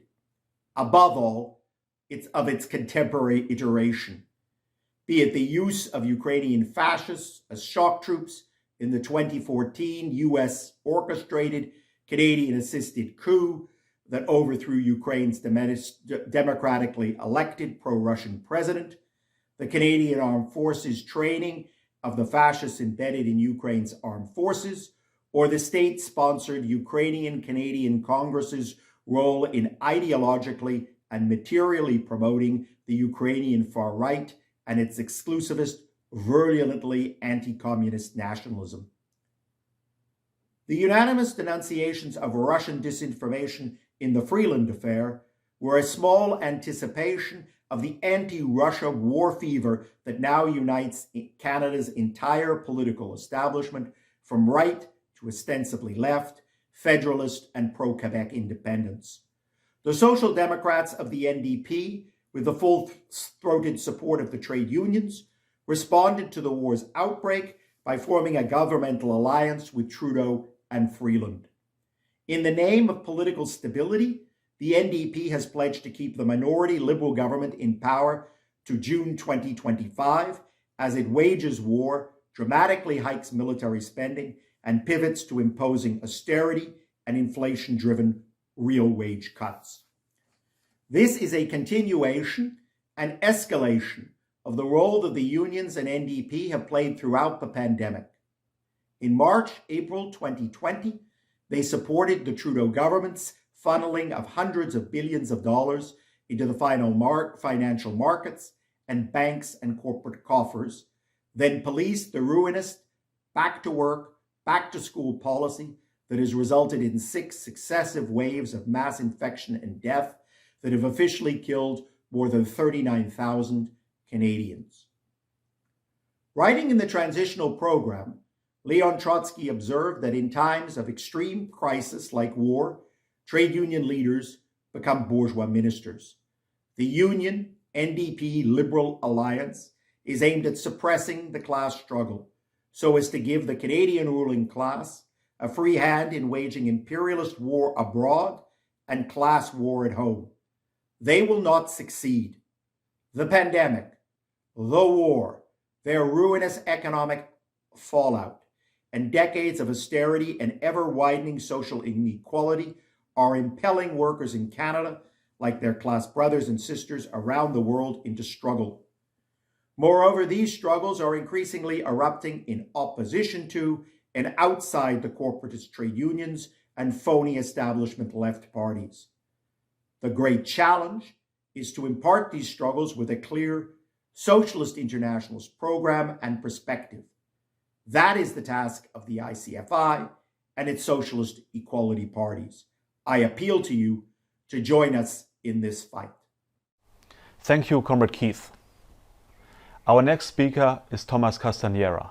He's a leading member of the Socialist Equality Group in Brazil, which is fighting to establish a section of the ICFI in Brazil and build the Trotskyist movement throughout Latin America. The continent is among the regions most severely affected by the pandemic and now by the economic and political impact of the war in Ukraine. Comrade Thomas has written extensively on political developments in Brazil. He is the author of many important statements laying out a socialist perspective and program for the explosive struggles which are now developing across Latin America. Greetings, Comrade Thomas. Companheiros e amigos, neste 1º de maio histórico, o Comitê Internacional da Quarta Internacional convoca os trabalhadores de todos os países a uma luta internacionalmente unificada contra a guerra imperialista, a infinita pandemia de Covid-19 e a verdadeira causa de ambos, o sistema capitalista em decomposição. Em nome do Grupo Socialista pela Igualdade do Brasil, apelo aos trabalhadores brasileiros e latino-americanos a se unirem a esta luta. Somente a colaboração entre a classe trabalhadora nos países oprimidos e nos países imperialistas, com a perspectiva do socialismo internacional, é capaz de derrubar o imperialismo ao redor do mundo e garantir o desenvolvimento de toda a humanidade. Nos últimos anos, em todos os países, a classe capitalista se revelou totalmente incapaz de seguir governando a sociedade. Na América Latina, terra da extrema desigualdade social, os bilionários se multiplicaram em meio à pandemia, enquanto as massas foram lançadas décadas para trás em seus níveis de vida. Enquanto se estima que os impactos da guerra na Ucrânia sobre os preços dos combustíveis e alimentos serão responsáveis por manter mais de 10 milhões de latino-americanos na miséria, a elite financeira especula sobre as oportunidades de lucro abertas pela guerra. Há vários países que importam da Rússia e da Ucrânia os mesmos produtos que da América Latina e do Caribe. Vamos aproveitar, declarou o presidente do Banco Interamericano de Desenvolvimento. As ilusões fomentadas por representantes da burguesia latino-americana e seus meios de comunicação, de que são capazes de brincar de longe com o fogo da guerra imperialista, sinalizam que a classe trabalhadora precisa urgentemente assumir as rédeas da situação. Uma nova guerra mundial colocará necessariamente a América Latina no mapa do conflito, numa escala incomparável com as duas guerras anteriores. Os Estados Unidos enxergam a guerra por procuração que estão travando com a Rússia na Ucrânia como a primeira fase de uma escalada militar contra a China.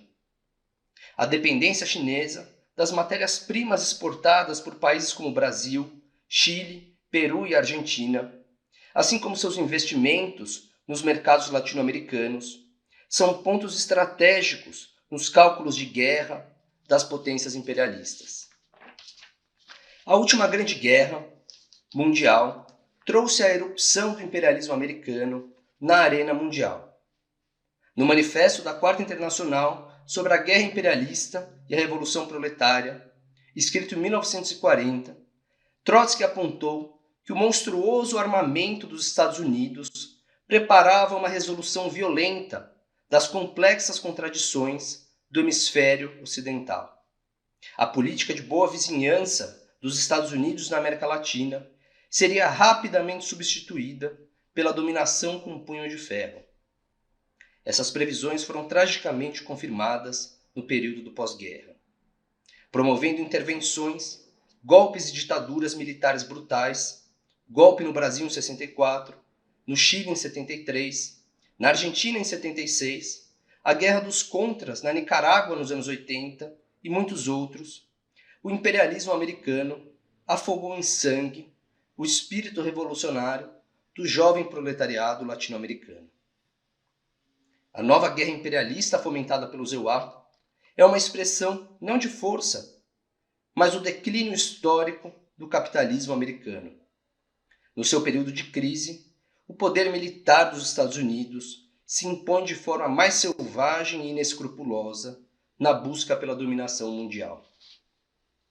Mas, parafraseando Marx, a burguesia imperialista se assemelha ao feiticeiro incapaz de controlar os poderes infernais que invocou. Cada ação militar que toma, no desespero de manter-se no poder, gera uma nova e mais incontrolável explosão da luta de classes. A destruição das condições de vida das massas sob o capitalismo está levando a classe trabalhadora, na América Latina e em todo o mundo, à via de enfrentamento com o poder burguês vigente.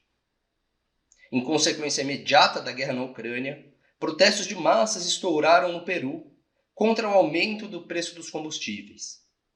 As mesmas condições alimentam uma onda de greves no Brasil em dezenas de categorias. Significativamente, uma greve selvagem foi deflagrada por operários da CSN na maior usina de aço do continente. Os trabalhadores dizem estar confrontando as perdas impostas sistematicamente pelos sindicatos desde a última grande greve na CSN em 1988. Essas lutas são apenas os primeiros sintomas de batalhas de classe que estão na agenda. Elas seguem a maior onda de manifestações em décadas que varreu países como Chile, Bolívia, Equador, Colômbia e Brasil, imediatamente antes e durante a pandemia de Covid-19. Segurando uma bomba relógio social, a burguesia latino-americana passa de um governo em crise para outro. Uma nova onda da maré rosa na região já nasce com a sua face mais reacionária voltada para cima. Com meses de mandato, o governo do líder sindical, Pedro Castillo, no Peru, já tem as mãos sujas de sangue de manifestantes assassinados pelo exército. No Chile, o pseudo-esquerdista Boric segue o mesmo caminho, apelando aos odiados carabineiros a pôr ordem nas ruas. Um novo governo de Lula do Partido dos Trabalhadores no Brasil não seria diferente, disputando a presidência com o semifascista Jair Bolsonaro, que prepara ativamente um golpe eleitoral aos moldes do 6 de janeiro de Trump nos Estados Unidos, Lula jurou a sua obsessão em garantir, junto dos sindicatos, os lucros das empresas transnacionais para mantê-las no país. Os interesses dos trabalhadores não serão atendidos por nenhuma dessas falsas alternativas burguesas. É preciso lutar pela total independência política da classe trabalhadora. As condições objetivas jamais foram tão propícias para a Revolução Socialista. A América Latina e nas outras ex-colônias, a classe trabalhadora é hoje a maioria esmagadora da sociedade. Está aglomerada em grandes centros urbanos e conectada pelo processo de produção capitalista e pela internet aos trabalhadores de todo o mundo. A tarefa que enfrentamos neste 1º de maio é transformar essas condições objetivas num movimento consciente da classe trabalhadora mundial contra a guerra, a pandemia e a desigualdade social e pelo socialismo internacional. O elemento essencial para esse processo é a construção do Partido Mundial da Revolução Socialista, o Comitê Internacional da Quarta Internacional. Participe dessa luta pelo futuro. Thank you, Comrade Thomas. It is of particular significance that we will have now 2 comrades from Sri Lanka addressing this rally. Sri Lanka is presently at the center of the upsurge of the international class struggle. Enormous social anger over rising food and gasoline prices, power outages, lack of medical care, and more generally, increasingly unbearable living conditions for the working population has erupted in mass protests across the island. Last Thursday, millions of workers participated in a 1-day general strike demanding the ouster of President Gotabaya Rajapaksa and his government. Our comrades in Sri Lanka are playing an active role in the mass movement and are advancing a socialist program for action for the working class to defend its social and democratic rights. Our first speaker from Sri Lanka will be Comrade Dipal Jayasekara. He is the National Secretary of the Socialist Equality Party in Sri Lanka. Comrade Jayasekara has written extensively on Sri Lanka, the entire Indian subcontinent, and the national question and the struggle for permanent revolution in South Asia. Please welcome from Colombo, Comrade Jayasekara. සහෝදරවරුනි සහෝදරියනි දකුණු ආසියාවේ සෑම ධනේශ්වර ආණ්ඩුවක්ම වසර 2කට වඩා වැඩි COVID-19 වසංගතයත් යුක්‍රේනය තුල රුසියාවට එරෙහි වත්මන් එක්සත් ජනපද නැටෝ වක්‍ර යුද්ධයත් විසින් අතිශයින් උස්සන්න කෙරුණු ගෝලීය ධනවාදයේ අතිමහත් ආර්ථික දේශපාලන සහ සමාජීය අර්බුදය මගින් වෙලාගෙන තියෙනවා. පන්ති අරගලයේ ජාත්‍යන්තර නැග්මේ කොටසක් ලෙස දකුණු ආසියාව පුරා කම්පරුවන් තරුණයන් සහ ගම්බද දුගීන් වර්ජන හා මහජන විරෝධතා ඇතුළු අරගලවලට අවතීර්ණ වෙලා ඉන්නවා. ඒ ආර්ථික අර්බුදයේ මුළු බර ඔවුන් මැත්තේ කඩාපාත් කරමින් පාලක පන්තිය ඔවුන්ගේ මූලික සමාජ හා ප්‍රජාතන්ත්‍ර අයිතීන් මත එල්ල කරන ප්‍රහාරයට එරෙහිවයි. ඉන්දියාව එක්සත් ජනපද නැටෝ වක්‍ර යුද්ධයේ බලපෑමට අහු වෙලා තියෙනවා. චීනයට එරෙහි එක්සත් ජනපද ඉන්දියානු මිලිටරි මූලෝපායික හවුල්කාරීත්වයේ ආකාරයටම ඉන්දියාව මොස්කව් සමග පවතින සිය දශක ගණනාවක සම්බන්ධතා බිඳදාලා මොස්කව් වලට එරෙහිව එක්සත් ජනපදයේ සමග සමීපව පෙළගැසිය යුතුයයි වොෂින්ටනය දිල්ලි පාලනය මත එල්ල කරන පීඩනය උස්සන්න කරනවා. රුසියාවට එරෙහි එක්සත් ජනපද නැටෝ යුද ධාවනය සහ එහා බැඳුණු මොස්කෝවට එරෙහි රුදුරු සම්පාදක සහ එහි ප්‍රතිඵලයක් ලෙස ගෝලීය සැපවින්ජාලය බිඳවැටීම ඉන්දියාව මත දරුණු ලෙස බලපාලා එහි ආර්ථික අර්බුදය තවදුරටත් උග්‍ර කරලා. මේ තත්ත්වය යටතේ ඉන්දියාවේ කම්පරු පන්තිය සහ ගම්බද පීඩිතයන් අගමැති නරේන්ද්‍ර මෝදිගේ ආණ්ඩුව ඔවුන්ගේ සමාජ හා ප්‍රජාතන්ත්‍ර අයිතීන්ට එල්ල කරන උස්සන්න කෙරුණු ප්‍රහාරයන්ට එරෙහිව අරගලවලට අවතීර්ණ වෙමින් ඉන්නවා. පහුගිය මාර්තු 28 29 දිනවල පැවති මහා වැඩවර්ජනයට කම්පරුවෝ මිලියන ගණනින් සහභාගී වුණා.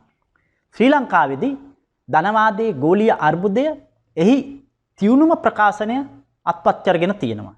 ඒ ජනාධිපති ගෝඨාභය රාජපක්ෂ සහ ඔහුගේ ආණ්ඩුව ඉල්ලා අස්වැන්න ලෙස බල කරමින් දිවයින පුරා වැඩෙන මහජන විරෝධතා මගින් ආණ්ඩුව අරටුවටම සොලවල්මින් අප්‍රේල් 9 වෙනිදා ඉඳන් කොළඹ ගාලු මුවදොර පිටියේ ප්‍රධාන විරෝධතා භූමියේ දහස් ගණනින් දිවාරය නතර වී එක දිගට විරෝධතාවල යෙදෙනවා. මහජන විරෝධතා ප්‍රධාන කොටම පිපිරලා තියෙන්නේ තෙල්, ගෑස් සහ ඖෂධ වැනි අත්‍යවශ්‍ය ද්‍රව්‍ය වල හිඟකම, ඒ වගේම ඒවායේ මිල ගණන් අහස උසට නැගීම සහ දිනපතා පෑ ගාණක් විදුලිය කප්පාදු කිරීම අරබයා පැන නැගිලා තියෙන පුළුල් වෛරය නිසායි. කම්පරු පන්තිය ભેද කරලා දුර්වල කරන්න වර්ගෝත්තමාදය ඇවිලවීමට ධනපති පාලක පන්තියේ සියලුම කොටස් ගෙන යන දශක ගණනාවක ප්‍රතිගාමී ප්‍රයත්නයන්ට අභියෝග කරමින් මේ මහජන නැගිටීම ඇතුලේ වැඩ කරන ජනතාව තරුණයෝ, වෘත්තිකයෝ හා ගම්බද පීඩිතයෝ සිංහල, දෙමළ, මුස්ලිම්, බෞද්ධ, හින්දු සහ ක්‍රිස්තියානි ඇතුළු සියලු භාෂාමය හා ආගමික වාර්ගික රේඛා කපාගෙන එකමුතු වෙලා ඉන්නවා. දැන් කම්පරු පන්තිය මැදිහත් වෙන්න තීන්දුව කිරීමත් එක්ක මහජන විරෝධතා ව්‍යාපාරය සංදිස්ථානයකට ළඟා වෙලා අප්‍රේල් 25 වෙනිදා රාජපක්ෂ ආණ්ඩුව ඉල්ලා අස්වන ලෙස බල කරමින් දිවයින පුරා 2,50,000ක් පමණ ගුරුවරු එක් දින වර්ජනයකට එක් වුණා. ඊට දවස් 3කට පස්සේ මිලියන සංඛ්‍යාත කම්පරුව ඒ ඉල්ලීම මතම රට පුරා එක් දින මහා වැඩ වර්ජනයකට එකතු වුණා. කම්පරු පන්තිය අරගරවලට ඇතුළු වීම සමග රාජපක්ෂ ආණ්ඩුව මුහුණ දෙන දේශපාලන අර්බුදය තවදුරටත් ගැඹුරු වෙලා. දැන් ආණ්ඩුව නූලෙන් එල්ලිලා ඉන්නේ. ඔවුන්ගේ මන්ත්‍රීලා 40ක් පමණ අනාගතයේදී ස්වාධීනව කටයුතු කරන බව දැනුම් දීමත් එක්ක ආණ්ඩුවේ බහුතරය සඵල ලෙස නැති වෙලා. බලයේ එල්ලිලා ඉන්න මම්මුලා සහගත උත්සාහයක යෙදෙමින් රාජපක්ෂ ආණ්ඩුව කල්යල් බලමින් මහජන නැගිටීමට එරෙහිව මුර්ග පොලිස් මිලිටරි මර්ධනයක් දියත් කරන්න ගණන් බලනවා. අප්‍රේල් 11 වෙනිදා ජාතිය අමතක කළපු කතාවකදී අගමැති මහින්ද රාජපක්ෂ ආණ්ඩු විරෝධී විරෝධතාකරුවන්ට තර්ජනය කළා. ඔවුන් තමන්ගේ ව්‍යාපාරය නතර කරේ නැත්නම් ආණ්ඩුව මුර්ග මර්ධනයක් දියත් කරනවා කියලා. ඒකෙන් යම්තම් දින 8කට පස්සේ හොඳින් සන්නද්ධ පොලිස් බලයනියක් රඹුක්කනදී තෙල් මිල ඉහළ දැමීමට විරෝධය පළ කරපු දහස් ගණනකට වෙඩි ප්‍රහාරයක් එල්ල කරලා චමින්ද ලක්ෂාස් කියන කම්පරුව ඝාතනය කළා. තවත් දුසින් ගණනාවකට තුවාල සිද්ධ කළා. මේ වැඩි තැබීම ආණ්ඩුව ක්‍රියාවට දමන දරුණු කප්පාදු පිළිවෙත් වලට එරෙහි මහජන විරෝධය තලා දාන්න ආණ්ඩුව සූදානම් බවට වැඩ කරන ජනතාවට හා ගම්බද පීඩිතයන්ට කරපු පැහැදිලි අනුතුරු වැගවීමක් වගේම ඒ සම්බන්ධයෙන් ආයෝජකයන්ට හා ගෝලීය බැංකුකරුවන්ට කරපු පැහැදිලි සංඥාවක්. ආණ්ඩුව වගේම ධනේශ්වර විරුද්ධ පක්ෂත් බයභීතිකාවට පත් වෙලා ඉන්නවා. වත්මන් ආණ්ඩු විරෝධී මහජන නැගිටීම සමස්තයක් විදියට ධනපති පාලනයටම අභියෝග කරන සටන්කාමී ව්‍යාපාරයක් බවට වර්ධනය වීමේ හැකියාව ගැන. පාලක පන්තියේ කොටස් පාර්ලිමේන්තුවේ ප්‍රධාන විරුද්ධ පක්ෂ වන සමගි ජනබලවේගය සහ ජනතා විමුක්ති පෙරමුණ අන්තර්වාර ආණ්ඩුවක් ඇටවීම හරහා මේ ව්‍යාපාරය ධනපති පාලනය තුළම කොටු කරන්න වැඩ කරනවා. ඒ වගේ අන්තර්වාර ආණ්ඩුවක් නිසකෝම වැඩ කරන ජනතාව සහ ගම්බද පීඩිතයන් මුහුණ දෙන කොන්දේසි තව තවත් දරුණු කරමින් ජාත්‍යන්තර මූල්‍ය අරමුදල නියෝග කරන ඒ කප්පාදු පිළිවෙත්ම ඉදිරියට ගෙන යනවා ඇති.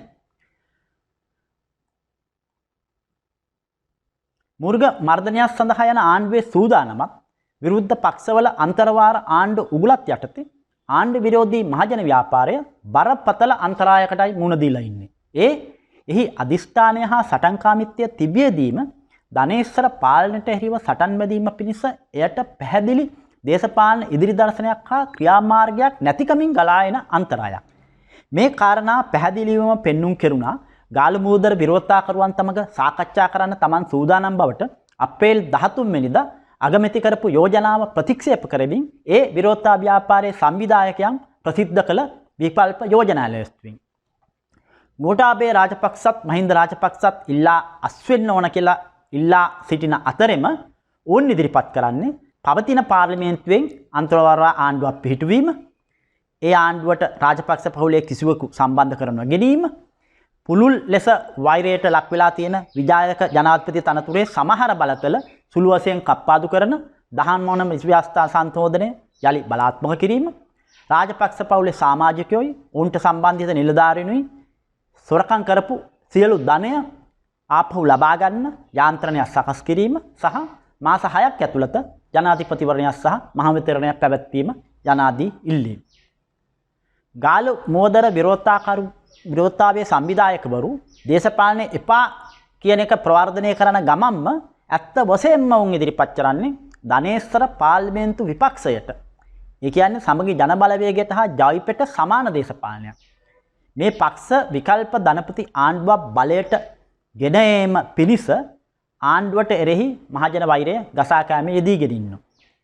ඒ වගේ ආණ්ඩුවක් වැඩ කරන ජනතාව මුණ දෙන එකදු දැවන ප්‍රශ්නයක්වත් විසඳීමට කටයුතු නොකරනවා විතරක් නෙවෙයි ඒව තවත් දරුණු කරනවා ඇති. ගෝලීය මූල්‍ය ප්‍රාග්ධනයේ සමාවිරහිත ඉල්ලීම්වර සැර බාල වෙනව නෙවෙයි ආසන්න අනාගතයේදී ඒව තවදුරටත් උස්සන්න කරනවා ඇති. සමාජවාදී සමානතා පක්ෂය ස්වාධීන කම්පරුපන්තික විප්ලවාදී සමාජවාදී ක්‍රියාමාර්ගයක් හා ඉදිරි දර්ශනයක් ඉදිරිපත් කරමින් මේ මහජන ව්‍යාපාරයේ ඇතුළත ක්‍රියාකාරීව මැදිහත් වෙනවා. අප්‍රේල් 7 වෙනිදා නිකුත් කළ අපේ ප්‍රකාශය විස්තරණය කළ තියෙන පරිදි සසප ගෝඨ යා යුතුය යනුවෙන් වැඩ කරන ජනයා කරන ඉල්ලීම් සමග එකට සිට ගනිමින් මෙලෙස ප්‍රශ්නය මතු කරනවා. අපට දැක්වීම එහෙත් ඔහුව විස්ථාපනය කරන්නේ කුමකින්ද? රාජපක්ෂව ඉවත් කිරීම ඉල්ලා සිටීම පමණක් ප්‍රමාණවත් නැත.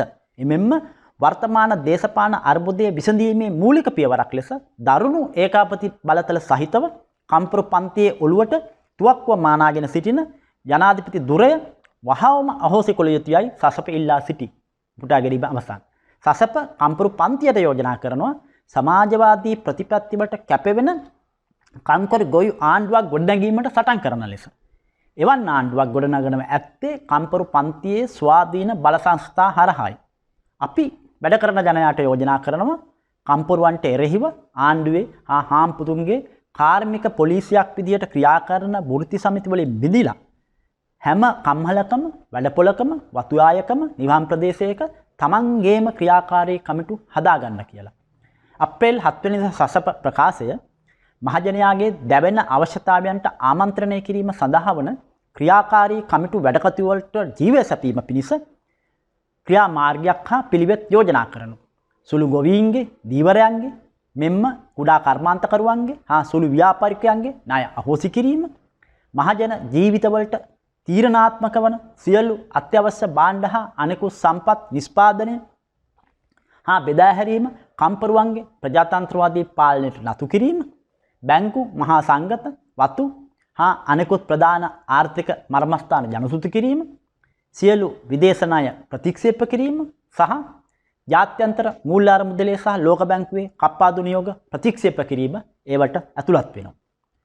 දුගී ගොවියන් හා සෙසු පීඩිත ජනයා රැලි කරගනිමින් සමාජවාදී පිළිවෙත් මත පාදක වුණු කම්පරු ගෝ ආණ්ඩුවක් සඳහා ශ්‍රී ලංකාවේ කම්පරු පන්තිය ගෙන යන සටන දකුණු ආසියාවේ සහ ජාත්‍යන්තරව සමාජවාදය සඳහා ගෙන යන වඩා පුළුල් අරගලයක කොටසක්. ඒක දකුණු ආසියාවේ හා ගෝලීයව වාසය කරන ඔවුන්ගේ පන්ති සහෝදර සහෝදරියන් සමග එකමුතු වෙලා ගෙන යන්න ඕන අරගලයක්. දකුණු ආසියාව තුල හතරවන ජාත්‍යන්තරයේ ජාත්‍යන්තර කමිටුව ගොඩනගනු. සහෝදරුන්ට ස්තුතියි. Thank you, Comrade Jayasekara. The second speaker from Sri Lanka, speaking in Tamil, will be Comrade M. Tevaraja. Tevaraja is a member of the political committee of the SCP in Sri Lanka. He plays a central role in the party's fight to establish rank-and-file committees at workplaces and in neighborhoods. At the beginning of April, he led a strike of tea plantation workers calling for the overthrow of the Rajapaksa government and its replacement with the government of workers and peasants. The Sri Lankan bourgeoisie stripped the Tamil-speaking plantation workers of their citizenship rights during formal independence in 1948. Now it is resorting once again to the poison of Sinhala chauvinism to divide Sinhala, Tamil and Muslim workers along ethnic lines. Our comrades in Sri Lanka have a powerful record in rejecting all forms of nationalism and communalism, which is essential in establishing the unity of the working class in Sri Lanka and internationally. A warm welcome to Comrade Tevaraja. தோழர்களே, நண்பர்களே, 2020ஆம் ஆண்டின் தொடக்கத்தில் 4ஆம் அகிலத்தின் அனைத்துலக குழு உலக சோசலிச வலைத்தளத்தில் ஜனவரி 3, 2020 அன்று வெளியிட்ட புத்தாண்டு அறிக்கையின் மூலம் இந்த தசாப்தத்தை தீவிரமடைந்து வரும் வர்க்க போராட்டத்தினதும் உலக சோசலிச புரட்சியினது தசாப்தம் என்று வகைப்படுத்தியது. அதற்கு பின்னேறான முன்னேற்றங்கள் இந்த முன்கணிப்பை சக்தி வாய்ந்த முறையில் நிரூபித்துள்ளன. உலகளாவிய அரசியல், பொருளாதாரம் மற்றும் சமூக பிரச்சனைகளை ஒரு வரலாற்று மற்றும் சர்வதேச சூழலில் வைத்து மேற்கொண்ட ஒரு மார்க்சிச புறநிலை பகுப்பாய்வு மூலம் இந்த முன்கணிப்பை எங்களால் செய்ய முடிந்தது. உலகளவில் வர்க்க போராட்டத்தினுடைய வளர்ச்சியானது கோவிட்-19 தொற்று நோயால் 2020ஆம் ஆண்டு மத்தியில் தற்காலிகமாக பின்னடைவை சந்தித்தது. ஆனாலும் வாகனம், சுகாதாரம், கல்வி, மின்சாரம், போக்குவரத்து, சுரங்கத் தொழில், வங்கி போன்ற பல்வேறு துறைகளைச் சேர்ந்த தொழிலாளர்கள் தெற்காசியா உட்பட அமெரிக்கா, ஐரோப்பா மற்றும் ஆசிய பசிபிக் நாடுகளில் 2020ஆம் ஆண்டின் பிற்பகுதியில் தொடங்கி வேலைநிறுத்தங்கள் மற்றும் ஆர்ப்பாட்டங்கள் உட்பட போராட்டங்களில் ஈடுபட்டனர்.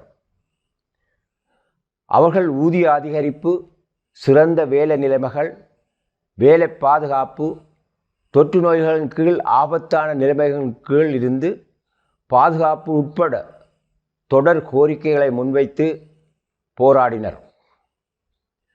உலக முதலாளித்துவத்தின் பிரமாண்டமான பொருளாதார, அரசியல் மற்றும் சமூக நெருக்கடியானது கோவிட்-19 தொற்று நோயினால் ரஷ்யாவுக்கு எதிரான அமெரிக்கா நேட்டோ பினாமி போரினாலும் மிகவும் தீவிரமடைந்துள்ளது. இது தொழிலாளர்கள், இளைஞர்கள் மற்றும் ஒடுக்கப்பட்ட வெகுஜனங்களை சர்வதேச அளவில் வேலைநிறுத்தங்கள் மற்றும் எதிர்ப்புகள் உட்பட தொடர் போராட்டங்களில் இறங்க நிர்பந்தித்துள்ளது. இந்த உலகளாவிய வளர்ச்சியின் வெளிப்பாட்டை தெற்காசியாவில் வர்க்கம் மற்றும் சமூக போராட்டங்களிலும் நாம் காண்கின்றோம். குறிப்பாக இலங்கையில் ஜனாதிபதி கோட்டபய ராஜபக்சவின் அரசாங்கத்துக்கு எதிரான தற்போதைய மக்கள் எழுச்சியிலும் இதை நாம் காண்கின்றோம். இப்போது இந்த அரசாங்க எதிர்ப்பு வெகுஜன இயக்கத்தின் வளர்ச்சியில் ஒரு முக்கியமான திருப்புமுனையை குறிக்கும் வகையில் தொழிலாளி வர்க்கம் ஒரு ஒழுங்கமைக்கப்பட்ட வர்க்கமாக போராட்டங்களில் நுழையத் தொடங்கியுள்ளது. ஏப்ரல் 28 பொது வேலைநிறுத்தத்தில் அரசாங்க ஊழியர்கள், தனியார் மற்றும் அரசு ஊழியர்கள் மற்றும் மிகவும் முக்கியமாக பெருந்தொற்று தொழிலாளர்களுமாக அனைத்து துறைகளை சேர்ந்த மில்லியன் கணக்கான தொழிலாளர்கள் பங்கு பெற்றியமை அதற்கான தெளிவான அறிகுறியாகும்.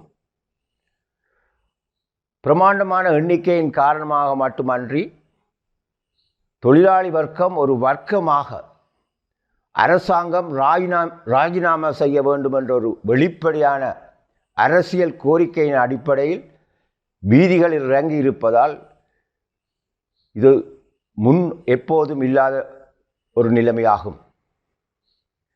ஜனாதிபதியையும் அவரது அரசாங்கத்தையும் ராஜினாமா செய்ய கோரி வளர்ந்து வரும் வெகுஜன போராட்டங்களில் தொழிலாளி வர்க்கத்தின் எந்த ஒரு சுயாதீனமான தலையீட்டையும் தடுத்து வைத்துள்ள தொழிற்சங்கங்கள் இந்த இயக்கத்தில் சேருவதற்கு தங்கள் உறுப்பினர்கள் மத்தியில்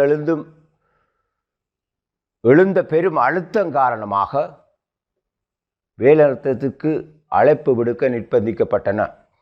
இவ்வாறாயினும் தொழிற்சங்கங்களின் நோக்கம் தொழிலாளி வர்க்கத்தினுள் வளர்ந்து வரும் எதிர்ப்பை கட்டுப்படுத்தி அதை இடைக்கால அரசாங்கம் என்ற பொறிக்குள் அரசியல் ரீதியாக முடிச்சு போட்டு வெகுஜன இயக்கத்தை முதலாளித்துவ ஆட்சிக்குள்ளே வைத்திருப்பதாகும்.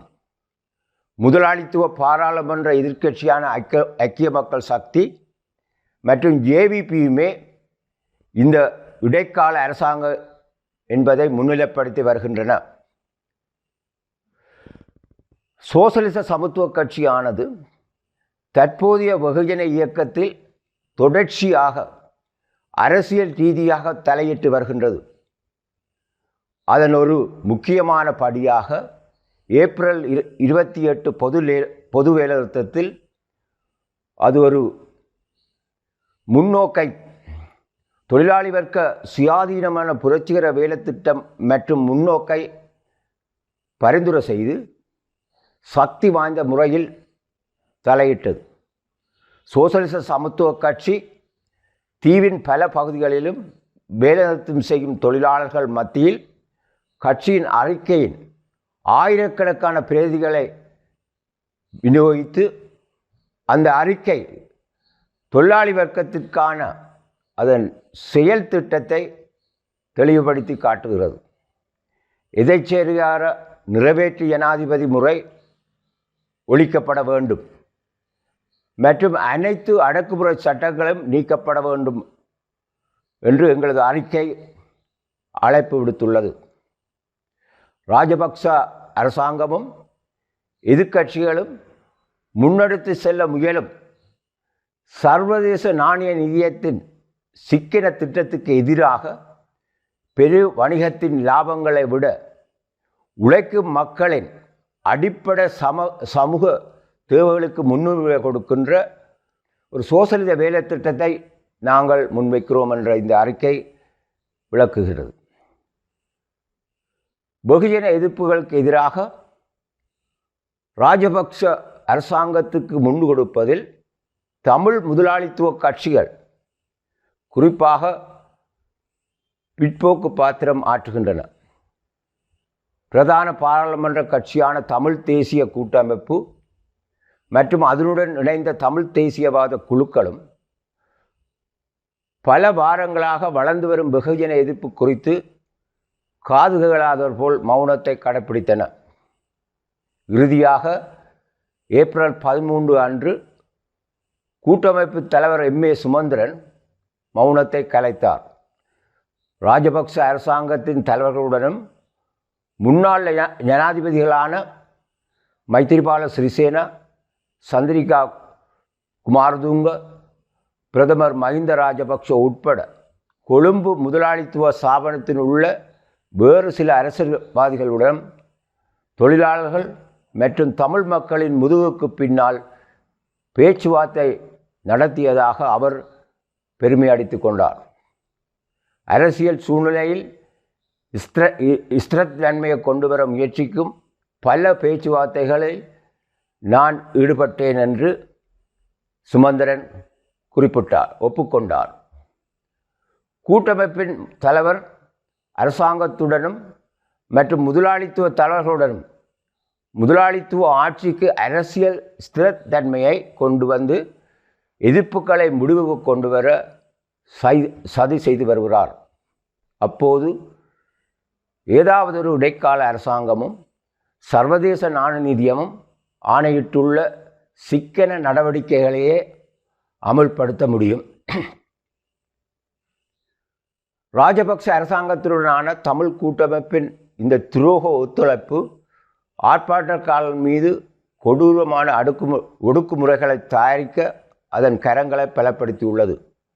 சுமந்திரனின் கருத்து தெரிவித்த பின்னர் 6 நாட்களுக்குள் ரம்புக்கணையில் எரிபொருள் விலை உயர்வை கண்டித்து ஆர்ப்பாட்டத்தில் ஈடுபட்ட ஆயிரக்கணக்கான மக்கள் மீது போலீசார் நடத்திய கொடூரமான துப்பாக்கிச் சூட்டில் சமிந்த லக்ஷான் என்ற தொழிலாளி கொல்லப்பட்டதோடு டசின் கணக்கானவர்கள் காயமடைந்தனர். தற்போது நடந்து வரும் மக்கள் எழுச்சியில் பெருந்தொற்று தொழிலாளர்கள் அதிக அளவில் தலையிட்டு வருகின்றனர். ஏப்ரல் 22, 28 பொது வேலைநிறுத்தத்தின் போது மலையக தோட்ட மாவட்டங்களில் உற்பத்தி முற்றாக மூடப்பட்டது. தொழிலாளர்களின் நடவடிக்கைக்கு ஆதரவாக ஹட்டன் மற்றும் கொட்டகல, மஸ்கேலியா போன்ற பல நகரங்களில் கடைகள் அடைக்கப்பட்டதுடன் வேலைநிறுத்தத்தில் ஈடுபட்ட தொழிலாளர்கள் ஆர்ப்பாட்டக்காரர்களை நடத்தி நகரங்களை மக்கள் வெள்ளத்தில் மூழ்கடித்தனர். ஒரு அரசியல் கட்சியாகவும் செயற்படும் பிரதான தோட்ட தொழிற்சங்கமான இலங்கை தொழிலாளர் காங்கிரஸ் அரசாங்கத்தின் பங்காளியாக இருந்து கொண்டு தொழிலாளி வர்க்கத்தின் சமூக மற்றும் ஜனநாயக உரிமைகள் மீதான அரசாங்கத்தின் தாக்குதலுக்கு தீவிரமாக ஆதரவளித்து வருகின்றனர். பல வாரங்களாக அரசாங்கத்துக்கு எதிரான மக்கள் போராட்டங்களை நடத்துவதை பற்றி ஒரு மௌனம் சாதித்து இலங்கை தொழிலாளர் காங்கிரஸ் இப்போது அதிகரித்து வரும் தொழிலாளர்களின் எதிர்ப்பை முகம் கொடுத்து பாராளுமன்றத்தில் ஒரு சுயாதீன குழுவாக செயல்பட போவதாக அறிவித்துள்ளதுடன் பிரதான எதிர்க்கட்சியான ஐக்கிய மக்கள் சக்தி தயாரித்த நம்பிக்கையில்லா பிரேரணை ஆதரிக்க உள்ளது. இதன் மூலம் இலங்கை தொழிலாளர் காங்கிரசின் நடவடிக்கைக்கும் தொழிலாளர் எதிர்கொள்ளும் தாங்க முடியாத நிலைமைகள் பற்றிய கவலைகளுக்கும் எந்த சம்பந்தமும் கிடையாது. மாறாக அவர்கள் வளர்ந்து வரும் எதிர்ப்பை ஒரு மாற்று முதலாளித்துவ அரசாங்கத்தை அமைப்பதற்கு முதலாளித்துவ எதிர்க்கட்சிகள் மேற்கொள்ளும் முயற்சிகளுக்குள் கரைத்து விடுவதை இலக்காக கொண்டுள்ளது. இது அதே சர்வதேச நாணய நிதியத்தின் சிக்கன கொள்கைகளை மட்டுமே அமுல்படுத்த முடியும்.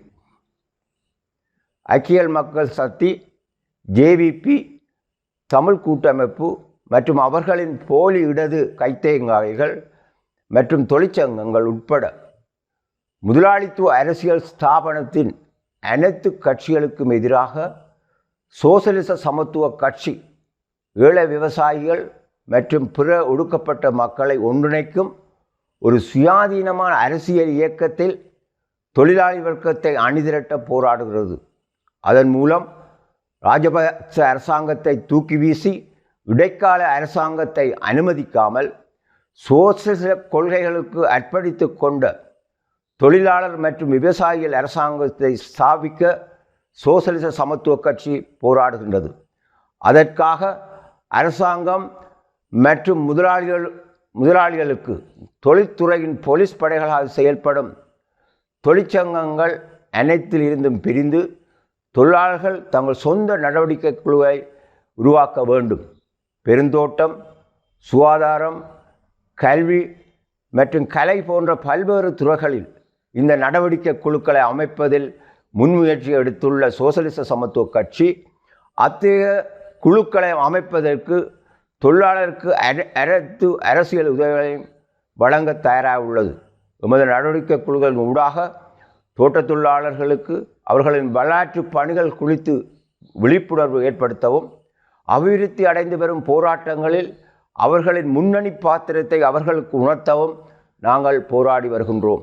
தொழிலாளர்கள் மற்றும் விவசாயிகள் அரசாங்கத்தை ஸ்தாபிப்புக்கான அதன் போராட்டத்தில் இலங்கை தொழிலாளர் வர்க்கமானது குறிப்பாக இந்தியா உட்பட தெற்காசியாவிலும் மற்றும் உலகம் முழுதுமுள்ள உலக சோசலிச புரட்சிக்கான சர்வதேச தொழிலாளி வர்க்கத்தின் ஐக்கியப்பட்ட இயக்கத்தில் உலகங்களிலும் உள்ள தங்கள் வர்க்க சகோதர சகோதரிகளுடன் ஐக்கியத்தை கட்டியெழுப்ப வேண்டும். நன்றி. Thank you, Comrade Tevaraja. From Sri Lanka, we are now turning to Europe. The continent is literally being turned into a launching pad for war against Russia by the imperialist powers. The first speaker from Europe will be Comrade Christoph van Dreyer. He is the National Secretary of the Sozialistische Gleichheitspartei in Germany and the author of the book Why Are They Back? Historical Falsification, Political Conspiracy and the Return of Fascism in Germany. He will address this rally from Berlin. The German ruling class is playing a particularly sinister role in the Ukraine war. 80 years after the war of annihilation against the Soviet Union, Germany is sending heavy weapons and tanks for war against Russia. The SGP is the only party in Germany denouncing this and giving expression to the deep-rooted anti-militarism in the German working class. Welcome, Comrade Christoph. Ich freue mich sehr, an diesem historischen May Day teilnehmen zu können und sende die revolutionären Grüße der Sozialistischen Gleichheitspartei. Auch hier in Deutschland spitzt sich der Klassenkampf rasant zu. Täglich sterben hunderte Menschen völlig vermeidbar an Covid-19, weil die Regierung die unmittelbarsten Profitinteressen vor das Leben und die Gesundheit der Menschen stellt. Eine Inflation bei Lebensmitteln von 20 bis 50% und horrende Energiekosten dezimieren die Löhne und steigern die Wut der Arbeiter. Für welche Freiheit soll ich frieren, fragt uns ein Arbeiter vor dem Supermarkt. Für die Freiheit, immer länger zu arbeiten, für immer weniger Lohn? Je deutlicher der Charakter eines Stellvertreterkriegs in der Ukraine sichtbar wird und die Gefahr eines dritten Weltkriegs wächst, deshalb größer ist die Ablehnung in der Arbeiterklasse. Nach 2 Weltkriegen und den schlimmsten Verbrechen der Menschheitsgeschichte ist der Antimilitarismus unter Arbeitern in Deutschland tief verwurzelt. Doch die Bundesregierung knüpft erneut an ihre schrecklichen Traditionen an und rüstet für den Dritten Weltkrieg. 81 Jahre nach dem Überfall auf die Sowjetunion rollen deutsche Panzer wieder gegen Russland. Nachdem bereits Panzer aus ehemaligen NVA-Beständen in die Ukraine geliefert wurden, bereiten sich die Rüstungskonzerne Rheinmetall und Krauss-Maffei darauf vor, moderne Schützenpanzer, Kampfpanzer und Flugabwehrpanzer zu liefern, finanziert durch die Bundesregierung. Beide Unternehmen hatten schon die Panzer für Hitlers Wehrmacht gebaut und dabei Zehntausende Zwangsarbeiter und KZ-Insassen ausgebeutet und vernichtet. Diese Kriegsmaschinerie wird jetzt wieder gegen Russland in Gang gesetzt. Die Waffenlieferungen an die Ukraine sind erst der Anfang. Nur 3 Tage nach Beginn der russischen Invasion rief Bundeskanzler Olaf Scholz die Zeitenwende aus und kündigte die Verdreifachung des deutschen Kriegsetats an. Damit gibt Deutschland in diesem Jahr deutlich mehr Geld für Rüstung aus als jedes andere europäische Land, einschließlich Russlands. Es will erneut die mächtigste Militärmacht und Zuchtmeister Europas werden, wie es der Richter Humboldt-Professor Herfried Münkler schon 2014 forderte. Für diese horrenden Aufrüstungspläne bot der Ukraine-Krieg nur den Vorwand. Ausgearbeitet wurden sie schon im letzten Herbst, als SPD, Grüne und FDP ihren Koalitionsvertrag aushandelten. Befeuert wird die Jahrhundertaufrüstung mit einer ohrenbetäubenden Kriegspropaganda auf allen Kanälen. Zeitungen und Fernsehsendungen überbieten sich mit unbewiesener Gräuelpropaganda und kochen den alten antirussischen Chauvinismus und blanken Rassismus wieder hoch. Alle Russen sind Feinde, titelte etwa die Frankfurter Allgemeine Zeitung. Der Spiegel veröffentlichte eine seitenlange pseudohistorische Abhandlung darüber, weshalb bei den Russen die Bestialität seit Jahrhunderten System habe, insbesondere im Zweiten Weltkrieg. Während Russen als Ausgeburt des Bösen dargestellt werden, werden die Verbrechen des deutschen Imperialismus systematisch verharmlost und relativiert.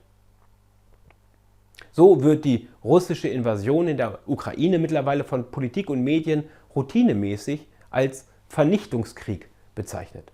Ein Begriff, der bisher vor allem für den Krieg der Nazis gegen die Sowjetunion verwendet wurde. Der verwendet wurde für die bis ins Detail geplante Vernichtung von 27 Millionen Sowjetbürgern. Diese bestialische Mordmaschinerie wird jetzt mit einem Krieg gleichgesetzt, der nicht ansatzweise einen solchen Charakter trägt. Schon als die Bundesregierung 2014 den rechten Putsch in der Ukraine unterstützte und das Ende der militärischen Zurückhaltung Deutschlands verkündete, wurde das mit einer Rehabilitierung der Wehrmacht und der Verharmlosung Hitlers medial flankiert. Im Spiegel erklärte der rechtsradikale Professor Jörg Barbarowski, dass Hitler nicht grausam und der Holocaust auch nichts anderes gewesen sei als Erschießungen im russischen Bürgerkrieg.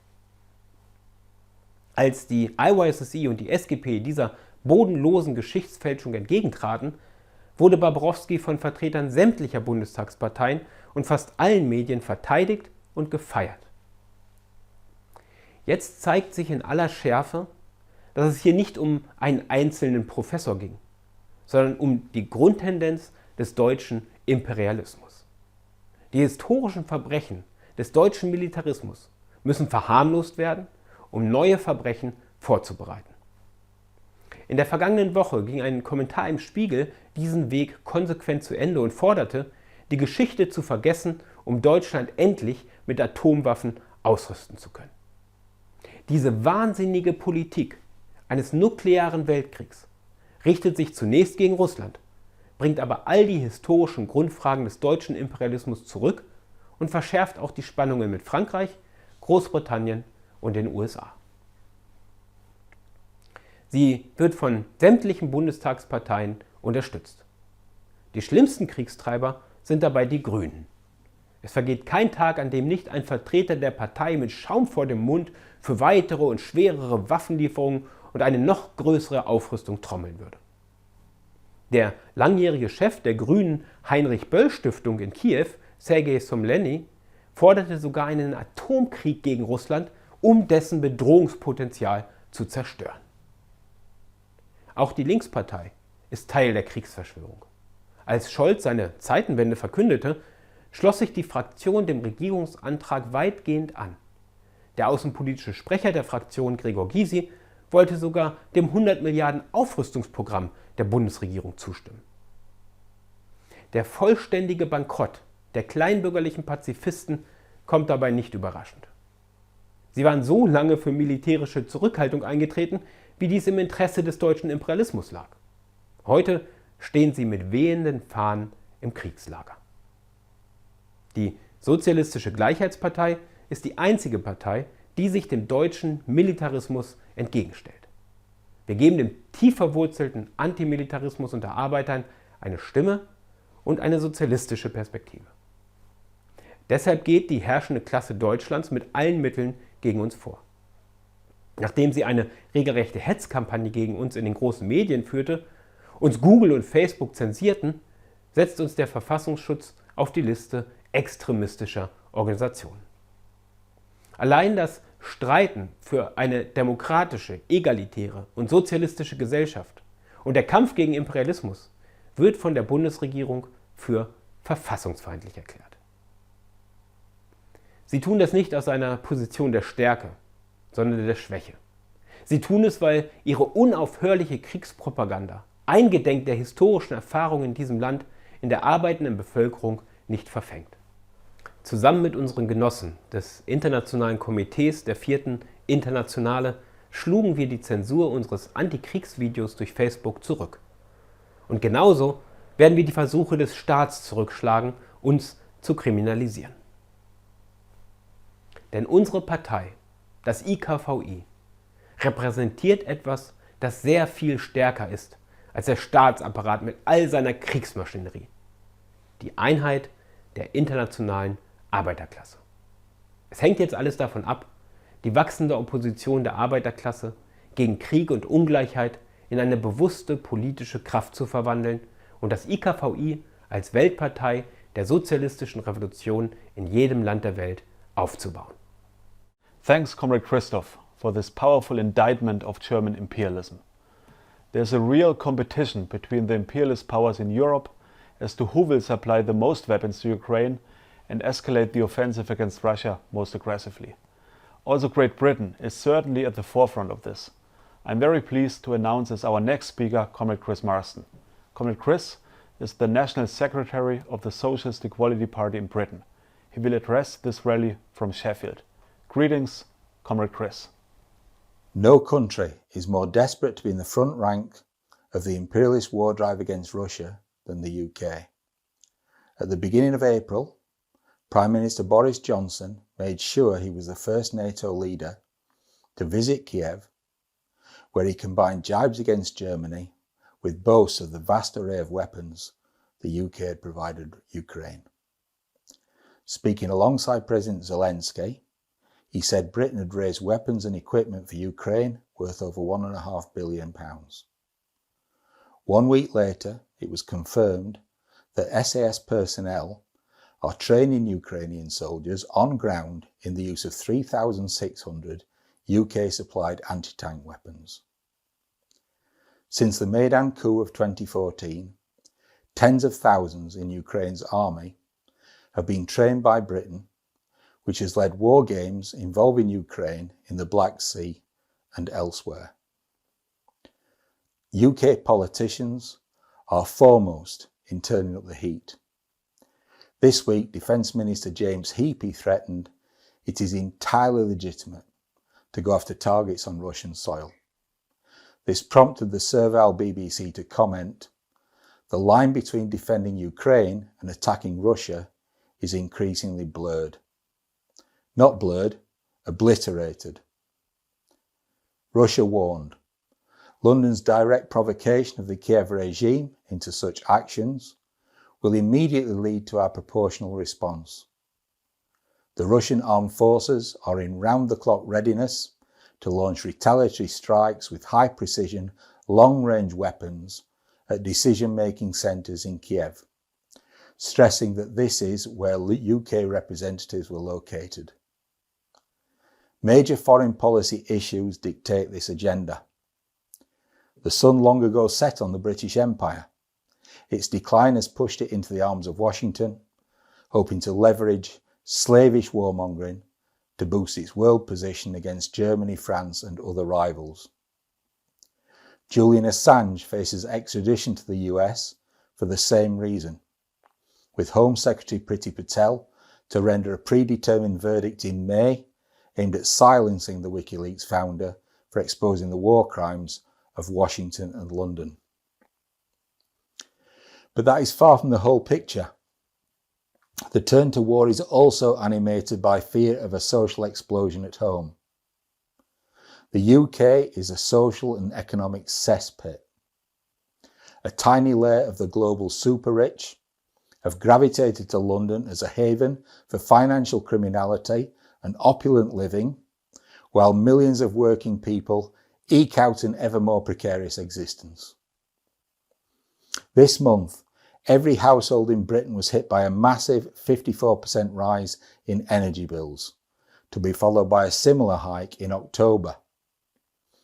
With inflation hovering at 10%, UK households face a staggering £2,620 increase on bills and other costs.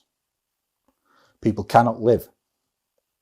The UK's most popular financial advisor, Martin Lewis, has warned, "We need to keep people fed.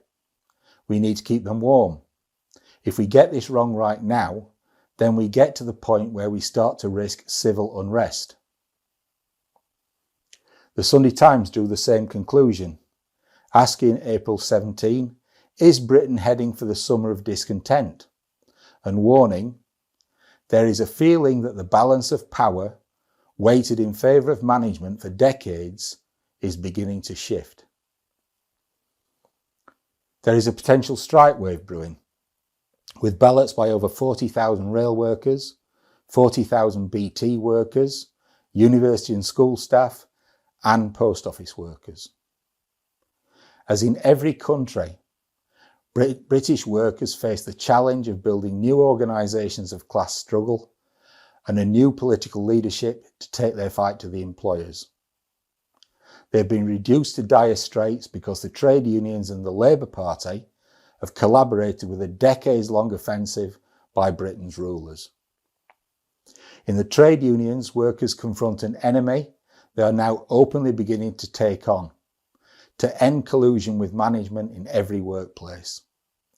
They also need to be able to fight the high-level collusion of the trade unions and their political partner, the Labour Party, with the Conservative government. During the pandemic, the Trades Union Congress supported Johnson's handing billions to the major corporations and then enforced his return to work agenda. Labour, first under Jeremy Corbyn and then Sir Keir Starmer, pledged only constructive criticism to defend the national interest. Johnson's personal fate is now on the line over his attending illegal drinks parties during the UK's 2 lockdowns, and Starmer finally raises himself to his full height to demand his resignation. Not to reflect the hatred of millions for the man responsible for nearly 200,000 COVID deaths, who said they should continue to die in their thousands, and who unlawfully released infected NHS patients and transformed care homes into killing fields. Labour wants a Tory leader that can better impersonate Winston Churchill than the Eton-educated buffoon occupying number 10. Labour MP Chris Bryant warned in Parliament, "The Prime Minister may have to come to this House and say, we may have to consider offensive weaponry. We may have to consider British troops being put in a place of danger." In addition, he would have to tell British workers to make further sacrifices because the economy is in a very difficult place and the public finances are in a very difficult place. He continued, "At a moment of national and international crisis, we need a leader of completely and utterly unimpeachable moral authority. There is no such leader in Parliament's political gang of criminals, Starmer included. The British working class must mobilise its collective strength to defeat the Tories and Labour's shared agenda of austerity, mass infection and war. In so doing, they will take their proper place in the worldwide struggle for socialism to which this May Day rally is dedicated." Thank you. Thank you, Chris. My name is Joseph Scalise. I'm a historian and writer for the World Socialist website. Leon Trotsky wrote in 1932 that a revolutionary program holds water only in the event that its text is tied up with the revolutionary experience of the party and with the lessons gained from the battles which have entered into the flesh and blood of its cadre. This requires the painstaking assimilation of the lessons of history. It requires study. Mehring Books at Mehring.com is the publishing arm of the World Socialist website. It publishes books on history, economics, philosophy, culture, as well as contemporary politics and the struggles of the working class. Among the books available from Mehring.com are the writings of David North, including The Russian Revolution and the Unfinished 20th Century, a work that demonstrates that the fundamental problems of the 20th century remain unresolved, and the seminal event at their core is the October Revolution of 1917. The Heritage We Defend, an essential text written as a polemic that details the history of world Trotskyism. A Quarter Century of War, a work that is tragically but inescapably essential reading today as Washington has brought the world to the brink of World War III. Other works available from Mehring include the 1619 Project and the Racialist Falsification of History, the works of Vadim Rogovin, Russian historian and sociologist, who details the struggles of the left opposition led by Leon Trotsky against the Stalinist betrayals of Marxism, and the writings of Vronsky, a wide-ranging and humane examination of a Marxist approach to art written by a leading left oppositionist. You can purchase all of these and a good many more from Mehring.com. While you're there, sign up for Mehring's newsletter so that you can remain informed about sales and upcoming publications. Forthcoming books from Mehring include works on the pandemic, the coup and cover-up of January 6, and collections of writings on Trotsky. The working class must arm itself with the necessary historical and political lessons for its revolutionary struggle. We read to fight. Our next speaker is Comrade Alex Lantier. He is the National Secretary of the Parti de l'Égalité Socialiste, the Socialist Equality Party in France. Last Sunday, the second round of the French presidential elections took place. It left French workers and youth with the rotten choice between the president of the rich, Emmanuel Macron, and the neo-fascist candidate Marine Le Pen. The PES advanced a call for an active boycott. It thus gave expression to the massive opposition against both candidates, which is only growing after the unpopular victory of Macron. Please welcome from Paris, Comrade Alex Lantier. Chers camarades, chers amis, j'apporte mes salutations fraternelles du Parti de l'Égalité Socialiste de France à cette fête internationale du travail. En France, comme ailleurs, les festivités du 1er mai se déroulent dans l'ombre de la guerre impérialiste livrée à la Russie en Ukraine par les puissances de l'OTAN. Un gouffre de classe sépare l'attitude des travailleurs envers la guerre de celle de l'élite dirigeante en France. Il n'y a aucun soutien pour l'invasion réactionnaire de l'Ukraine lancée par le régime capitaliste du président russe Vladimir Poutine.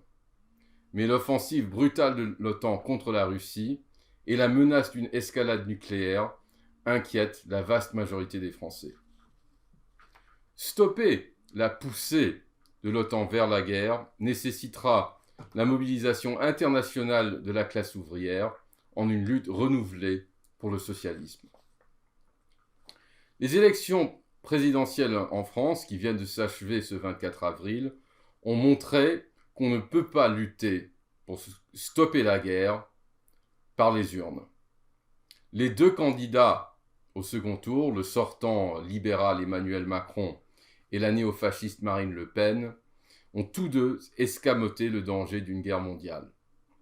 Le Pen a tenté de faire oublier son hostilité envers l'islam et son soutien pour Donald Trump en affichant une certaine sollicitude envers Moscou. Elle a salué les discussions de Macron avec Poutine en les traitant d'initiatives pour la paix. Mais quel mensonge!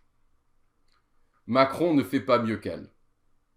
Il a salué l'énorme rôle joué par la Russie et par toute l'Union soviétique dans la défaite des armées nazies et la libération de l'Europe du joug nazi pendant la Deuxième Guerre mondiale.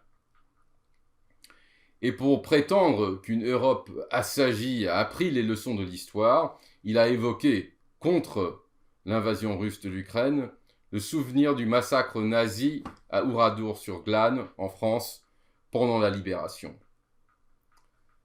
Mais en réalité, l'OTAN ne veut pas libérer, mais asservir les travailleurs. Macron s'aligne sur l'OTAN et sur Washington, qui assume sans complexe la volonté de casser l'échine de la Russie. Biden a dit à la Business Roundtable, l'instance du patronat américain, que les hauts gradés du Pentagone envisagent à nouveau entre 45 et 60 millions de morts dans des guerres pour décider qui dirigera un nouvel ordre mondial. L'impérialisme français espère avoir sa part du butin dans une nouvelle redivision du monde. Paris livre donc des armes à l'armée et aux milices nationalistes d'extrême droite ukrainiennes qui tuent des soldats russes pour le compte de l'OTAN.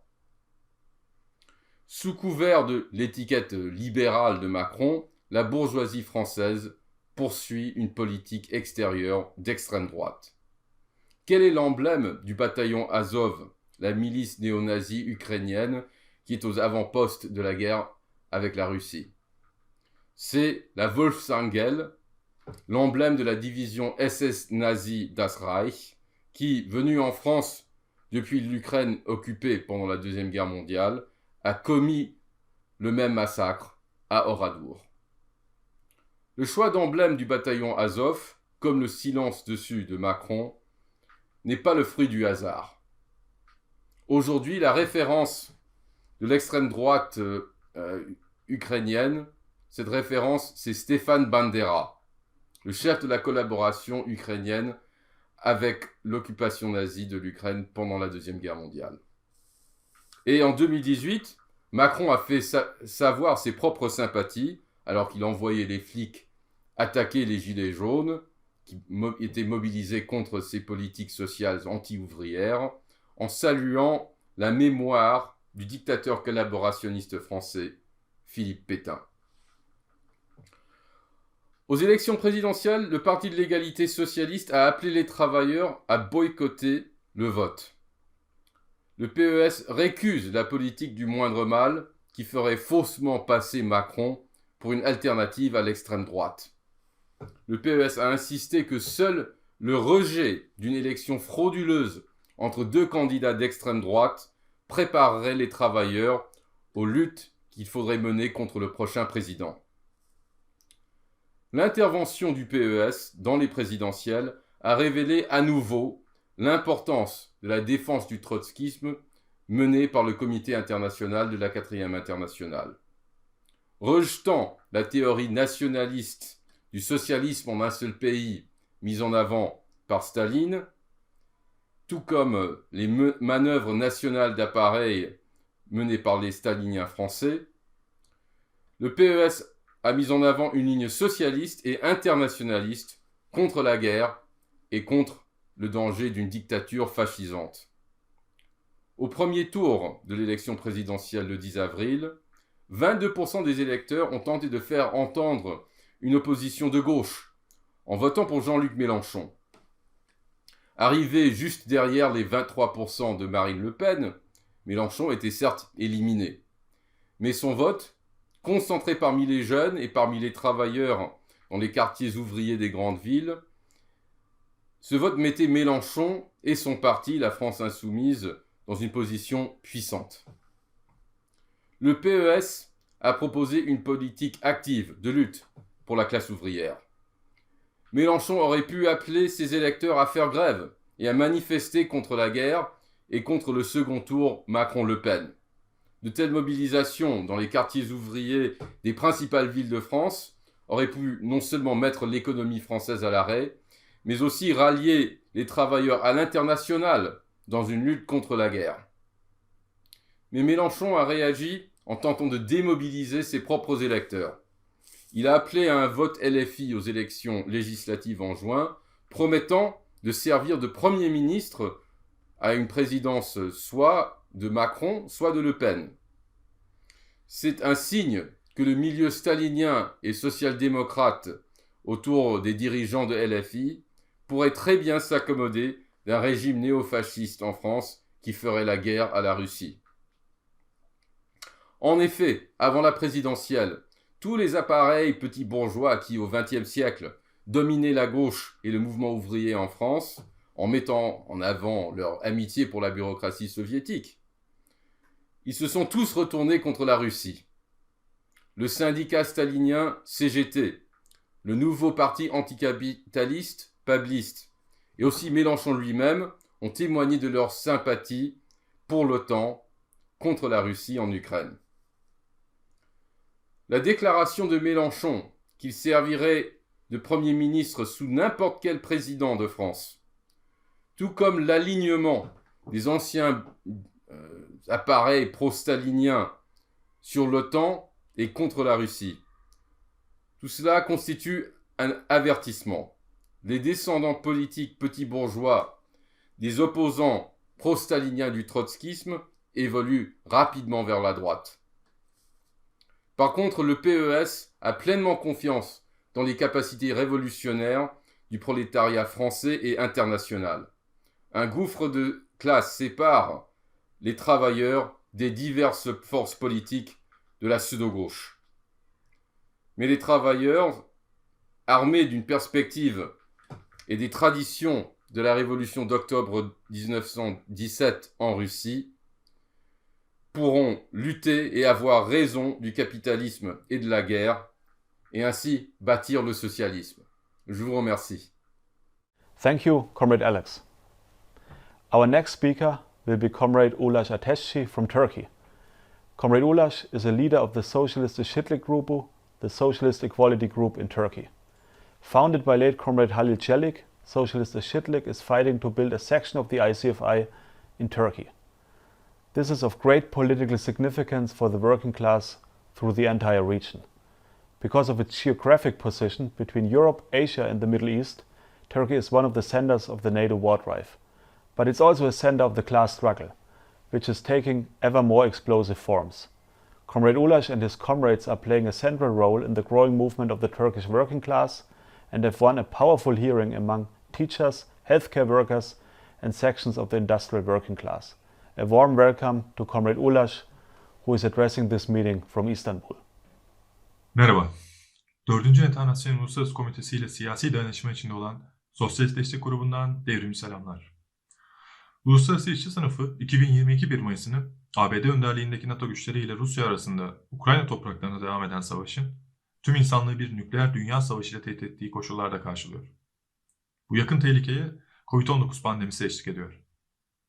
Hükümetlerin kitlesel enfeksiyon ve ölüm politikası sonucu dünya çapında yaklaşık 20 milyon insan COVID-19'dan hayatını kaybetti. Hastalığın yayılmasını durdurmak için neredeyse tüm önlemlerin kaldırıldığı Türkiye'de Cumhurbaşkanı Recep Tayyip Erdoğan hükümeti kapalı alanlarda maske takma zorunluluğunu da neredeyse tümüyle kaldırdı. Her yerde olduğu gibi egemen sınıfın kar çıkarlarının yön verdiği bu suç oluşturan politika sonucu Türkiye'deki resmi Covid-19 ölümleri sayısı 100.000'e yaklaşıyor. Bu politika burjuva muhalefet partilerinin, sendikaların ve sahte solun doğrudan ya da dolaylı desteğiyle uygulanıyor. Doğrusu Türkiye'de işçi sınıfını pandemiyi sona erdirmek ve ölümleri durdurmak üzere küresel bir sıfır Covid politikası uğruna mücadele etmeye çağıran tek siyasi eğilim Sosyalist Eşitlik Grubu'dur. Pandeminin sona erdiğine dair bilim dışı iddialara karşın bu ölümlerin 60.000'i son bir yılda meydana geldi. Sadece bu yıl yaklaşık 17.000 kişi bu önlenebilir hastalıktan dolayı hayatını kaybetti. Üstelik Türk Tabipleri Birliği Pandemi Çalışma Grubu üyesi Güçlü Yaman'ın hesaplamalarına göre pandemiden sonra meydana gelen toplam fazladan ölüm sayısı 281.000'i geçmiş durumda. Karadeniz bölgesinde bulunan ve hem Ukrayna hem de Rusya ile komşu olan Türkiye, coğrafi konumunun yanı sıra askeri stratejik ilişkileri bakımından da savaşın merkezinde yer alıyor. Bir NATO üyesi olarak Ukrayna'yı siyasi ve askeri olarak destekleyen Ankara, Rusya ile de önemli ekonomik ve askeri ilişkilere sahip. Rusya'ya karşı ABD önderliğinde artan saldırganlığa rağmen Ankara'nın bu konumu onu Kiev ile Moskova arasında arabuluculuk yapmaya yönlendirse de Türkiye nihayetinde NATO emperyalizminin bölgedeki bir ileri karakolu işlevi görmeye devam ediyor. Türk burjuvazisi çeşitli anlaşmazlıklarına karşın 1991'de Stalinistlerin Sovyetler Birliği'nin dağıtmasından sonra ABD emperyalizminin ve müttefiklerinin Balkanlarda, Orta Doğu'da ve Kuzey Afrika'da giriştiği müdahalelerin ve rejim değişikliği savaşlarının suç ortaklığını yapmıştır. Ukrayna Savaşı bu 30 yıllık emperyalist savaş yöneliminin ve NATO'nun doğuya doğru amansızca genişlemesinin bir ürünüdür. Bir ankete göre nüfusun yaklaşık %80'i Ukrayna'daki savaşa karşı ve Türkiye'nin savaşta tarafsız kalması gerektiğini söylüyor. Milyonlarca insanın ölümüne ve o milyonlarcasının sığınmacı haline gelmesine yol açan bu emperyalist yağma savaşları, Dünya Sosyalist web sitesi tarafından ayrıntılı bir şekilde belgelenen sayısız savaş suçuyla damgalanmıştır. Yugoslavya'dan Irak'a, Afganistan'dan Libya, Suriye ve Yemen'e kadar uzanan bu savaşlar, Türk devletinin doğrudan ya da dolaylı desteğini almıştır. Bu suçlara İsrail'in Filistin halkına karşı devam eden zulmünü de eklemek gerekir. İsrail ile ilişkilerinin seyrine göre bu zulmü zaman zaman ikiyüzlü bir şekilde kınayan Ankara, içeride Kürt halkına ve seçilmiş politikacılara yönelik antidemokratik baskıyı sürdürmektedir. Rusya'nın ABD-NATO emperyalizminin ekmeğine yağ süren, Rus ve Ukrayna işçi sınıfını bölmeye hizmet eden gerici istilasını kınayan Erdoğan hükümeti, Suriye'ye ve Irak'a yasa dışı askeri harekatlar düzenliyor ve bu ülkelerde kalıcı askeri birlikler bulunduruyor. Bu politika NATO yanlısı Türk burjuva muhalefet partilerinin desteğiyle uygulanıyor. Türkiye'nin Irak-Kürdistan bölgesel yönetimi topraklarındaki Kürdistan İşçi Partisi güçlerine karşı Nisan ayı ortasında başlattığı son askeri harekatın temel olarak iki amacı bulunuyor. Birincisi, Avrupa'nın Rusya'ya enerji bağımlılığını sona erdirmeye yönelik ABD destekli planların parçası olarak Irak doğalgazının Türkiye üzerinden Avrupa'ya taşınmasının önünün açılması. İkincisi ise içeride kontrol edilemez hale gelen sınıfsal gerilimleri bastırmak ve dışarıya yönlendirmek için savaşın kullanılması. Sosyalist Eşitlik Grubu, Türkiye'de dahil olmak üzere tüm NATO güçlerinin Afrika, Orta Doğu ve Orta Asya'daki birliklerinin geri çekilmesini savunmaktadır. İçeride Kürt halkının temel demokratik hakları tanınmalı, siyasi tutuklular serbest bırakılmalıdır. Küresel bir olgu olan gıda ve yakıt fiyatlarındaki enflasyon, daha Ukrayna'daki savaşın ve Rusya'ya yönelik yaptırımların başlamasından önce Türkiye'de rekor seviyelere ulaşmıştı. Pandeminin tedarik zincirlerinde yarattığı aksamayla beraber, 10 yıllardır mali sermaye yararına izlenen ekonomi politikalarının sonucu olan bu durum, milyonlarca işçi ailesinin yaşam koşullarını katlanılmaz hale getirdi. Aynı dönemde hükümet, işçi sınıfından kapitalist egemen sınıfa doğru görülmemiş bir servet aktarılması sürecini yönetti. Mart ayında yıllık resmi enflasyon %61'e ulaşırken, Bağımsız Enflasyon Araştırma Grubu'nun çok daha güvenilir raporuna göre gerçek enflasyon oranı %142'ye yükselmiş durumda. Türkiye, buğday ithalatının yaklaşık %80'ini Ukrayna ve Rusya'dan yaparken, savaş ve yaptırımlar Türkiye'yi küresel gıda krizinin merkez üslerinden biri haline getirdi. Kuzey Afrika ve Orta Doğu bölgesi gıda ve yakıt krizinden en sert etkilenen yer olurken, Sudan'dan Kenya'ya, İran'dan Yunanistan'a kitlesel protestolara ve grevlere tanık olunuyor. Doğrusu bu yılın Ocak ve Şubat ayında Türkiye'yi saran fiili grev dalgası, gelişmekte olan Uluslararası İşçi Sınıfı Hareketi'nin habercilerinden biriydi. Emek Çalışmaları Topluluğu'nun derlediği verilere göre 2022'nin sadece ilk 2 ayında en az 106 fiili grev meydana geldi. Önceki 5 yıldaki yıllık ortalama fiili grev sayısının 97 olması, yoğunlaşan ve militanlaşan bir işçi sınıfı hareketine işaret ediyor. Sağlık emekçileri geçtiğimiz aylarda ülke çapında bir dizi grev düzenlerken, doktorlar Mayıs ayında 6 gün greve gitmeye hazırlanıyor. En önemlisi de bu işçi sınıfı hareketi, dünya çapında olduğu gibi büyük ölçüde sendikalardan bağımsız ve onlara meydan okuyarak gelişiyor. Disk örneğinde olduğu gibi bazıları doğrudan sahte sol güçlerin kontrolünde olan sendikalar, işçi sınıfının gelişen hareketini boğmak için egemen sınıf ile sıkı işbirliği içinde çalışıyor. Sosyalist Eşitlik Grubu bunlara karşı taban komitelerin Uluslararası İşçi İttifakı'nın parçası olarak sendikalardan bağımsız taban komiteleri oluşturulması çağrısı yapıyor. Burjuvazinin yükselen sınıf mücadelesini bastırmak ve işçi sınıfını bölmek için başvurduğu gerici araçlardan bir diğeri de sığınmacı karşılığıdır. Suriye başta olmak üzere bölgedeki emperyalist savaşlardan dolayı ülkelerini terk etmek zorunda kalan savunmasız sığınmacılar, giderek artan oranda tüm siyaset kurumunun hedefi haline geliyor. Sosyalist Eşitlik Grubu, sahte solun desteklediği burjuva muhalefet partilerinin de dile getirdiği sığınmacıları ülkelerine geri gönderme çağrılarını şiddetle reddediyor. Gerçek şu ki işçiler sığınmacıları savunmadan ve şöven milliyetçileri reddetmeden birleşemez ve burjuvaziyle mücadele edemezler. Sığınmacılar, Türkiye'de dahil istedikleri ülkede tam yurttaşlık haklarıyla yaşama ve çalışma olanağına sahip olmalıdır. Gezi Parkı davası sanıklarına verilen cezalar da nihayetinde işçi sınıfı içinde artan toplumsal muhalefete gözdağı vermeyi amaçlamaktadır. 2013'te toplumsal eşitsizliğe ve otoriter politikalara karşı ülke genelinde patlak veren ve milyonlarca insanın katıldığı Gezi Parkı protestoları Erdoğan hükümetini sarsmıştı. Erdoğan, 2020'de beraatla sonuçlanan davayı yeniden açtırdı ve geçtiğimiz salı günü sanıklara ağır cezalar verildi. Bugün sahte solda dahil olmak üzere tüm siyaset kurumu, işçi sınıfı içinde büyüyen öfkenin ve muhalefetin bir kitlesel devrimci hareket biçiminde patlak vermesini önlemeye çalışma konusunda birleşiyor. Büyük ölçüde itibarsızlaşan Erdoğan hükümeti savaş ve baskı politikalarıyla ayakta kalmaya çalışırken, burjuva muhalefet partileri büyüyen toplumsal muhalefeti yaklaşan seçimlere akıtmaya uğraşıyor. Sosyalist Eşitlik Grubu, emperyalizme göbekten bağlı Türk burjuvasının hizmetinde olan düzen partilerinin milyonlarca işçinin ve izleyen kitlelerin temel sorunlarını çözmekten yapısal olarak aciz olduğu konusunda ısrarcıdır. Ölümcül pandemi politikasına, emperyalist savaşa, diktatörlüğe ve toplumsal eşitsizliğe son verme mücadelesi, kapitalist sisteme ve burjuva egemenliğine karşı işçi iktidarı ve uluslararası sosyalizm uğruna mücadele etmek demektir. Tüm dinleyicilerimizi bu programı savunan tek siyasi eğilim olan 4. Enternasyonel Uluslararası Komitesi'nin ve ona bağlı sosyalist eşitlik partilerinin inşasına katılmaya çağırıyoruz. Teşekkürler. Thank you, Comrade Ulaş. Underlying the explosive development of the class struggle is in a very fundamental sense the historical crisis of the capitalist system. There are few others who can speak as profoundly on this issue as Comrade Nick Beams. Comrade Nick is a long-standing leader of the ICFI and is recognized as the expert on Marxist economics. He writes on this extensively for the World Socialist website. Greetings, Comrade Nick from Australia. Comrades and friends, this May Day is being held amid an historic breakdown of the world capitalist system, posing the necessity for the international working class to take power in its own hands to implement a socialist program if mankind is to avoid being plunged into a catastrophe.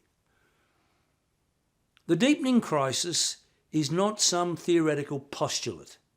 It dominates over and determines every aspect of the daily life of workers throughout the world. It has been accelerated and exacerbated by the needless mass deaths resulting from COVID-19, the result of the refusal of capitalist governments to take the necessary measures to eliminate it, and the drive to a new world war for the redivision of the world initiated by the US and NATO war against Russia in the Ukraine. These cataclysmic events have acted as catalysts for the eruption to the surface of fundamental contradictions of the global capitalist profit system that have been maturing over decades.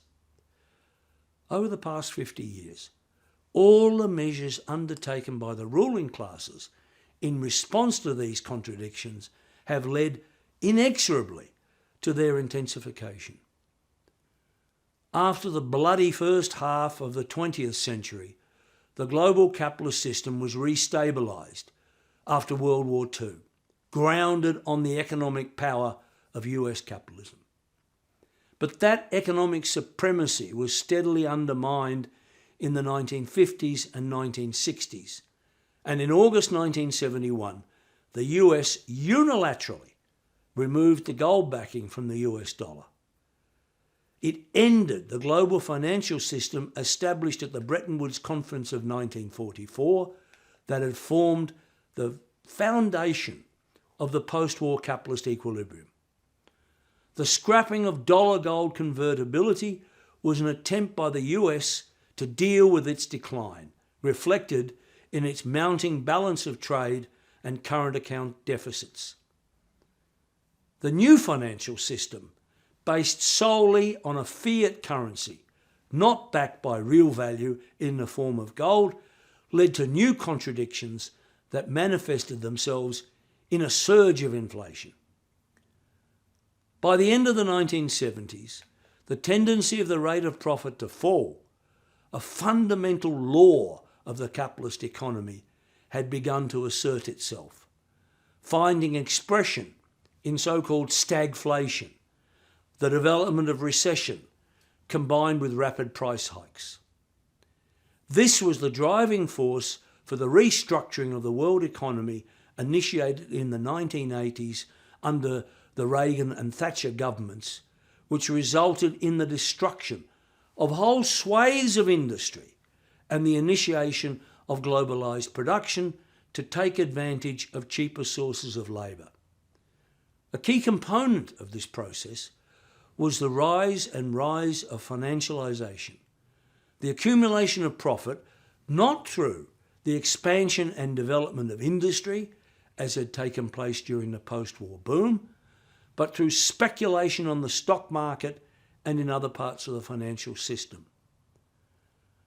The growth of financial parasitism in the 1980s did not overcome the developing crisis of the profit system, but led to its eruption in a new form in the Wall Street crash of October 1987, still the biggest single-day plunge in history. A new policy was initiated. In response to the crash, the US Federal Reserve, under the chairmanship of Alan Greenspan, intervened to stabilise the market by providing financial support. This was not a one-off measure. It was the start of a new financial regime in which the Fed intervened in response to the collapse of one speculative bubble by providing the funds to finance the next one. These interventions continued amid the growing financial storms of the 1990s and early 2000s, each one more serious than the last, as all the regulations introduced in the 1930s to try and curb speculation were scrapped. In the wake of the dissolution of the Soviet Union, the ruling classes around the world celebrated the triumph of the free market. A new period designated as the Great Moderation had begun, they claimed. The contradictions of the capitalist system had been overcome. Low inflation meant central banks could intervene in financial markets via the provision of money at low interest rates to keep the wheels of parasitic profit accumulation turning without financial problems arising. Furthermore, the wages of the working class were suppressed by the trade union apparatuses. All was for the best in the best of all possible worlds. But new contradictions were developing. and the financial system imploded in September 2008 with the collapse of the investment bank Lehman Brothers and the impending demise of the insurance giant AIG. The Fed massively increased its support for the financial oligarchy. It lowered interest rates to zero and initiated quantitative easing. It provided trillions of dollars to purchase financial assets as the US government bailed out major corporations to the tune of hundreds of billions. The QE policy was said to be temporary, to be ended as soon as normal conditions returned. That day never came. Even minor attempts to lift interest rates, such as took place in 2018, provoked a crisis on Wall Street, leading to their reversal. Consequently, when the pandemic struck at the beginning of 2020, it led to a market collapse potentially even more serious than that of 2008. The stock market plunged, and at one point in March, the $22 trillion US Treasury market, the foundation of the US and global financial system, froze. There were no buyers for US debt, supposedly the safest financial asset in the world. The collapse was provoked by the fear, in the face of walkouts by workers over health dangers, that public health measures would be adopted to eliminate the virus. This fear arose from the nature of finance capital itself. It appears to operate in another dimension, a kind of heaven, where money, by its very nature, simply begets more money. But all financial assets are, in the final analysis, a claim on the surplus value extracted from the working class in the process of capitalist production. Meaningful public health measures threatened this flow of wealth. Hence, the back to work drive, the insistence that the cure cannot be worse than the disease. Nothing, especially not the health, well-being and lives of workers, could be allowed to impede the flow of wealth to the financial oligarchy. As governments around the world provided billions for corporations, the US Fed and other major central banks poured an estimated $16 trillion into financial markets. The Fed doubled its assets holdings virtually overnight to more than $8 trillion, becoming the backstop for every financial market, spending at one point $1 million every second. The consequences are writ large. The Oxfam Aid Agency has reported that during the first 2 years of the pandemic, the incomes of the bottom 99% of society fell, while the wealth of the 10 richest individuals doubled. A new billionaire has been created every 26 hours since the pandemic began, and the wealth of the world's 2,775 billionaires increased during the 2 years of COVID by more than in the whole of the previous 14, which were themselves a bonanza. Two key questions now arise. What comes next, and what is to be done? Our perspective must first of all be grounded on the lessons of the past 50 years, that every measure adopted by the ruling classes to combat a crisis only creates the conditions for its re-emergence in an even more explosive form. That is the case today. The refusal of governments to take action to eliminate the pandemic as they protect the financial markets, coupled with the actions of the central banks, has created a crisis in the real economy, major disruptions to supply chains and rampant inflation.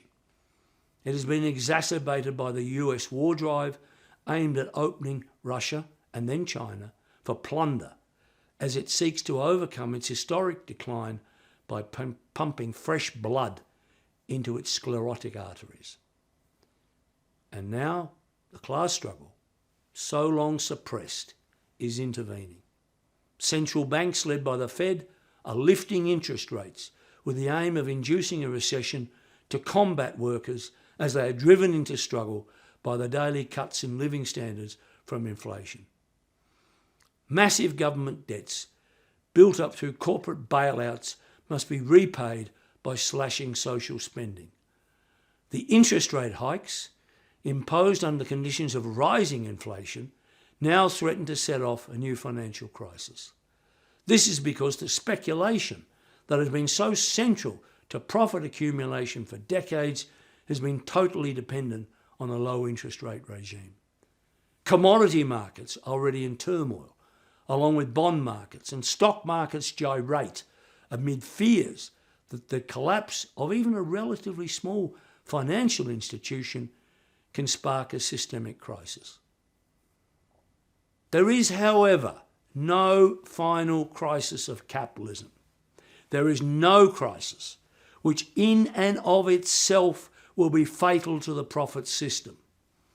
The social order of devastation and destruction can only be ended by the conscious revolutionary struggle of the working class to overthrow it. That requires the building of the International Committee of the Fourth International as the World Party of Socialist Revolution to lead this battle. That is the urgent task arising from the deepening economic breakdown on this May Day. Thank you, Comrade Nick. As in the period of the two world wars in the 20th century, the historical breakdown of the capitalist system is radicalizing a whole generation of young workers and students. Comrade Gregor Link is a leading member of the International Youth and Students for Social Equality, the youth movement of the ICFI. Gregor writes regularly for the World Socialist website and will speak to us from Berlin. In front of the eyes of millions and billions of young people around the world, capitalism has been exposed for what it is: a hostile and bankrupt, historically obsolete system that serves only to enrich a tiny capitalist class in every country, even as the lives of hundreds of millions are threatened by a deadly virus and the spectre of nuclear war. What has been the experience of us young workers throughout the world? NATO's proxy war against Russia in Ukraine, which is rapidly raising the threat of World War III, is the latest in a period of more than 30 years of unending war. The campaign of US imperialism to offset its economic decline has destroyed entire societies. Young people of entire world regions, such as the Middle East and large parts of Africa, have known nothing but imperialist war and murderous conflict. The COVID-19 pandemic has fundamentally affected youth in every single country. Millions have lost parents, grandparents, and co-workers. The decision of the world's governments to let the virus rip through society has produced this pandemic. To maintain the enrichment of the capitalist oligarchs, they consciously refused to eliminate the virus and end the pandemic. Almost 2 decades of perpetual economic crisis have left hundreds of millions of youth unemployed, while housing prices and soaring inflation make it all but impossible to raise a family. The majority of working class youth are being exploited by the so-called gig economy, and hardly anybody gets a job that provides a secure future. Driven by these irreconcilable class interests, governments all over the world viciously attack democratic and social rights that have been won by previous generations of workers. Trying to suppress opposition and foment national division, the ruling classes resort to censorship, propaganda, and far-right violence. Along with the threat of nuclear world war, the fascist danger has never been greater. But ours is a generation grown up to be intimately interconnected with each other. This global interconnectivity has undermined the efforts of the ruling class to sow division among working class youth. And it has profoundly revolutionary implications. As we enter in the monumental class battles that lie ahead, our ability to communicate and coordinate these struggles on a global scale will prove to be a decisive factor. It has become clear that capitalism has nothing to offer to youth but poverty, sickness, climate change, and world war. More than ever before, this year's May Day raises the necessity to abolish this system and replace it with socialism on a world scale.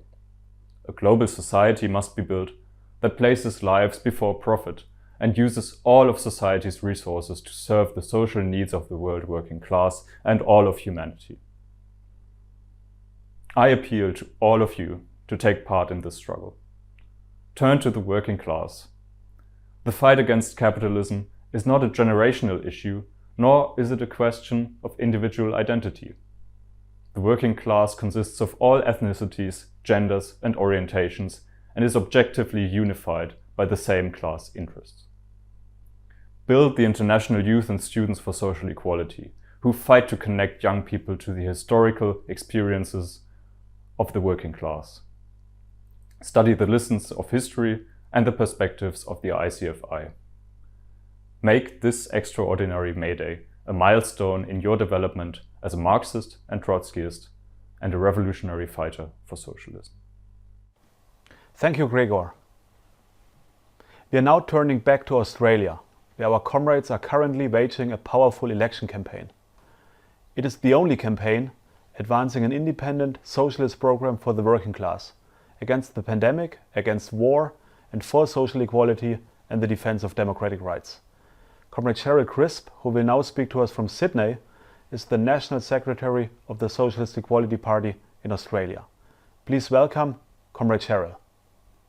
On behalf of the SEP Australia, I would like to welcome you all to the 2022 International May Day online rally. Much has changed since we last celebrated the International Day of the Working Class a year ago. The unrestrained spread of COVID-19 in every single country, with the exception of China, has condemned almost 20 million people to an unnecessary death. A virus which science, medicine, and public experts knew how to eliminate has been unleashed onto the world's population, prioritising production, profit, and wealth. The war in Ukraine, the result of long-held plans of US imperialism to dismember and destroy Russia, threatens the globe with World War III and nuclear war. This proxy war of NATO-US against Russia is using Ukraine as its staging ground and its people as cannon fodder. For the working class internationally, it is faced with spiralling inflation, resulting in rising prices, food shortages, hunger, and starvation. The outcome of both the pandemic and the war.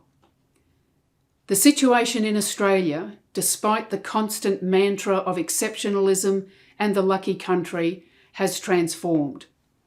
As is the case for most, the lives of people here are unrecognisable to just 2 years ago. This time last year, Australia had recorded less than 30,000 infections.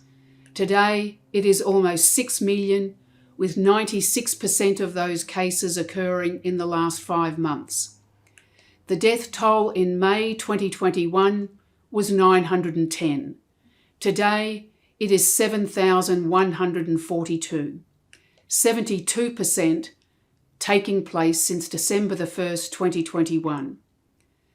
The country is in the middle of an election campaign where a conspiracy exists between the coalition government of Scott Morrison and the Labor Party opposition that COVID will not be mentioned. Despite growing infection rates, hospitalisation and death, the narrative is the pandemic is over. The reason for this disaster is all the measures begrudgingly implemented by the government in March 2020, which had kept infections and deaths relatively low, have now been scrapped. Everything. No lockdowns, testing, isolating, contact tracing, and social distancing. Along with it is any reporting of the pandemic. In its place is a frenzied war fever aimed at preparing the population for military confrontation with China. The entire political elite, with the coalition and Labor in the lead, are outbidding each other in their frothing anti-China denunciations to prove who will best serve US imperialism and prosecute provocations against China. Unbelievably, the United States, while inciting the war against Russia, which threatens catastrophe in Europe and more broadly, is simultaneously ramping up the drive to war against China. The hysterical response by Australian politicians and the Biden administration to the signing of a security pact a week ago between China and the tiny nation of the Solomon Islands, with a population less than 700,000 and thousands of kilometres from both Australia and the US, is because it is seen as a threat to the long-term hegemony of the US in the Pacific, which it refers to as an American lake.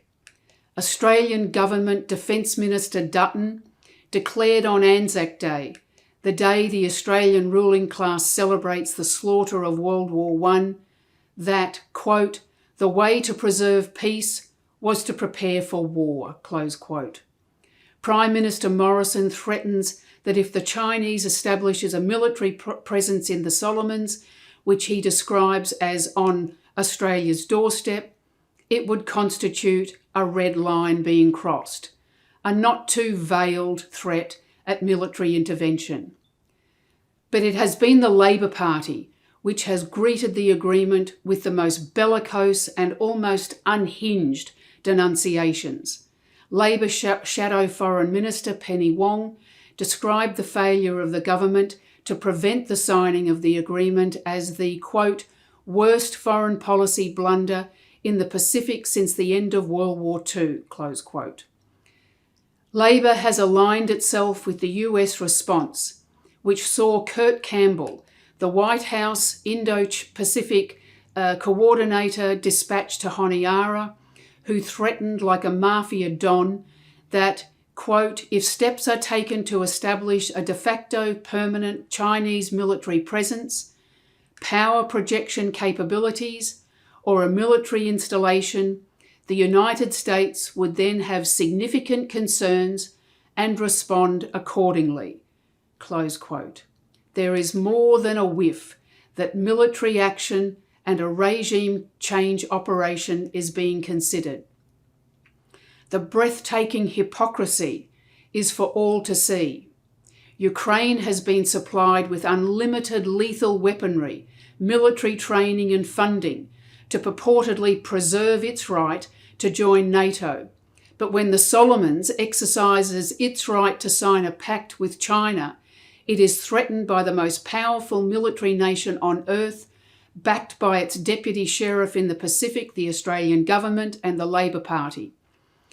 The SEP makes central to its election campaign the fight for the unity of the Chinese and Australian working classes in the common struggle against capitalism, the source of war. In fact, the only war which should be waged is the one against COVID. But the ruling elite in every country has surrendered that fight, with ordinary people, the poor and the working class paying the price. As is the case internationally, it is the working class in this country who are most affected by the virus.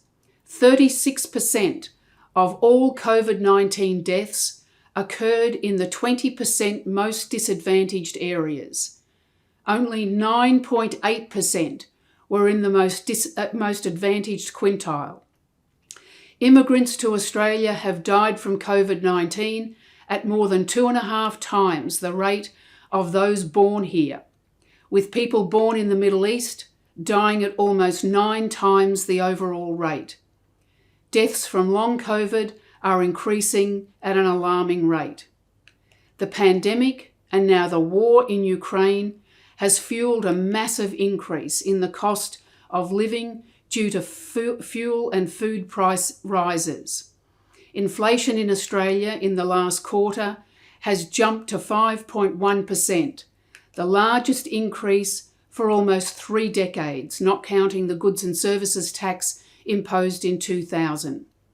This makes it higher than that following the global financial crisis of 2008. For non-discretionary goods, it is almost 7%. Wages, however, have stagnated for almost a decade. The right to a roof over one's head is in the past. Almost 10% of the poorest electorates in the country have up to 76% mortgage stress, and that is before the slated interest rate rise, which could occur as early as next week. Of 46,000 rental properties available nationwide, only 32 are affordable for somebody on unemployment benefits. It is these intolerable conditions that are driving workers into struggle and fight. Nurses, paramedics, healthcare workers, and now teachers are taking strike action against the crippling workloads and substandard pay to which they are paid. A rebellion is developing against the government and the unions who enforce its demands. The resolution of this mounting disaster cannot be through pressuring parties, governments, or unions, but through the formation of independent rank-and-file committees in factories, schools, hospitals, and neighbourhoods, which can provide the leadership and socialist perspective needed to conduct these struggles. In conclusion, on this May Day, we particularly emphasise the international unity of the working class.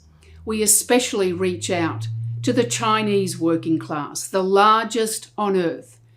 The enemy of workers here and internationally is not the Chinese masses, but the capitalist class.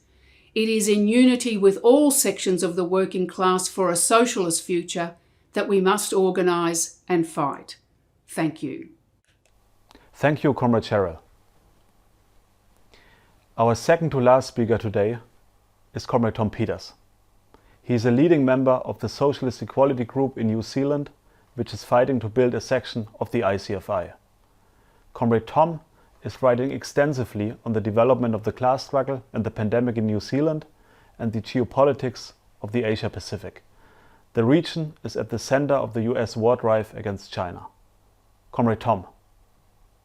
On behalf of the Socialist Equality Group in New Zealand, I want to extend our revolutionary greetings to everyone joining this online May Day rally, including viewers from throughout the South Pacific. The Pacific region is caught in the middle of an unprecedented military build-up by US imperialism and its allies, including Australia and New Zealand, aimed against China. Workers across the impoverished region also confront soaring social inequality, environmental disasters, and a mounting death toll from the pandemic. In Tonga, a volcanic eruption and tsunami in January wiped out entire villages, forced the evacuation of whole islands, destroyed food crops, crippling the country's economy, and this disaster is now compounded by COVID-19, which was most likely introduced to Tonga by one of the military vessels sent to deliver aid from Australia or another country in the region. So far, at least 11 people have died. Samoa, Vanuatu and Kiribati have also recorded their first COVID-19 deaths this year after previously being isolated from the pandemic. Last year, when COVID ripped through Papua New Guinea, Fiji and French Polynesia, hospitals were overwhelmed and morgues were filled to capacity. Thousands more lives are now at risk in countries with very little healthcare infrastructure, low vaccination rates, and widespread poverty-related illnesses such as diabetes. Responsibility for these preventable deaths rests primarily with the imperialist countries, including Australia and New Zealand, which regard the Pacific as their own colonial backyard.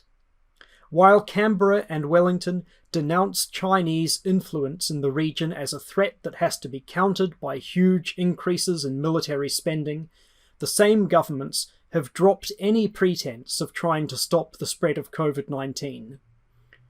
Only our movement, the International Committee of the Fourth International, is fighting for a fully funded, scientific, global elimination strategy. This is opposed by every capitalist government. Last October, the Labour Party Greens coalition government in New Zealand abandoned its zero COVID policy, which had saved thousands of lives in the first 2 years of the pandemic. The decision shocked people throughout the world who saw New Zealand as proof that elimination was achievable. The about-face by Jacinda Ardern's government was made at the insistence of big business, which views lockdowns and all public health measures as an intolerable barrier to profit-making. It was also a completely anti-democratic decision. Workers who strongly supported elimination were never asked if they wanted to ditch the policy and adopt one instead of mass infection. All of the claims used to justify the let-it-rip agenda, including that Omicron is mild, that vaccination alone will enable people to live with the virus, all of this has been exposed as lies. In just 4 months, nearly 1 in 5 New Zealanders, 900,000 people, have been infected. That's according to official figures. The real figure is undoubtedly much higher. New Zealand's death toll has shot up from 59 people at the end of last year to more than 700 deaths as of last week. In the last fortnight, those deaths included a child aged under 9 and a person aged under 19. The public health system has been overwhelmed, with many essential operations cancelled. Hospitals in Northland, the poorest region, recently asked patients' families to assist with basic tasks normally performed by healthcare workers. One nurse described the situation in New Zealand to us as soul-destroying.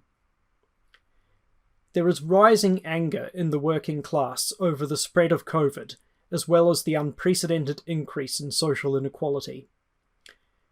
The Ardern government has used the pandemic to give tens of billions of dollars to big business in the form of subsidies and bailouts.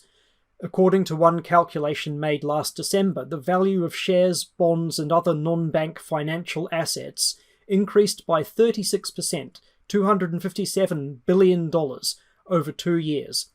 Meanwhile, the working class is suffering from soaring inflation, which has increased by 6.9% annually, the highest increase in 30 years. Rents have risen by more than 25% over the last 4 years, leading to increased homelessness and overcrowding. Nearly 1 in 4 children now lives in poverty, and this is certain to increase further.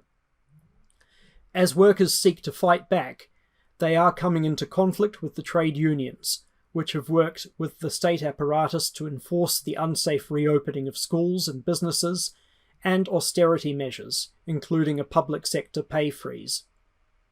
Nurses, who held a nationwide strike last year to demand safe levels of staffing and decent wages, have reacted angrily to a so-called pay equity deal between the government and the New Zealand Nurses Organisation, which completely fails to address the crisis in hospitals. 2 months ago, the Employment Court banned another strike that was planned by 10,000 healthcare workers in several different occupations, an extraordinary ruling which points to the anti-democratic methods that will increasingly be used against the working class. The Public Service Association immediately capitulated to the court, calling off the strike. The experience of the pandemic highlights the need for workers to take matters into their own hands, to build new organisations to fight for the elimination of COVID-19 and for decent wages and conditions. Rank-and-file workplace committees must be established independent of the trade unions, which are integrated into the capitalist setup. The same task is posed by the escalating danger of world war. The Labour government has dragged New Zealand into the war against Russia in order to secure US support for New Zealand's own neo-colonial interests in the Pacific.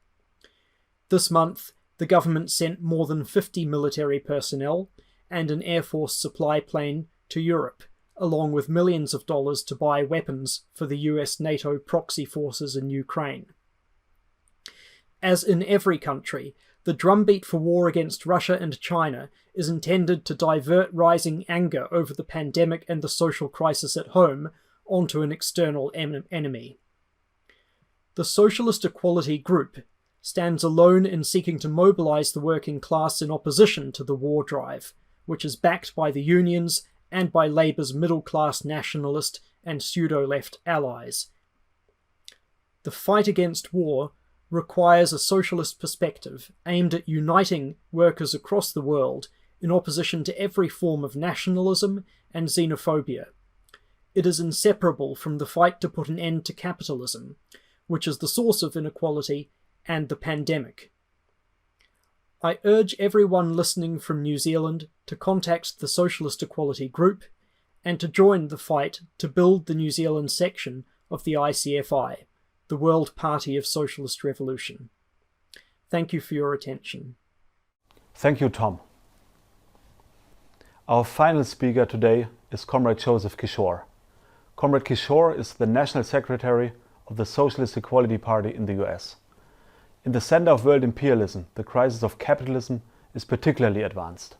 On the one hand, there's the ruling class turning to militarism, dictatorship and fascism.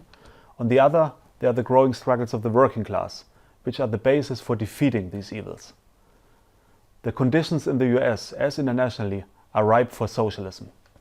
The SEP has stressed repeatedly that a major factor underlying the explosion of US imperialism is the intractable economic, social and political crisis in the United States itself.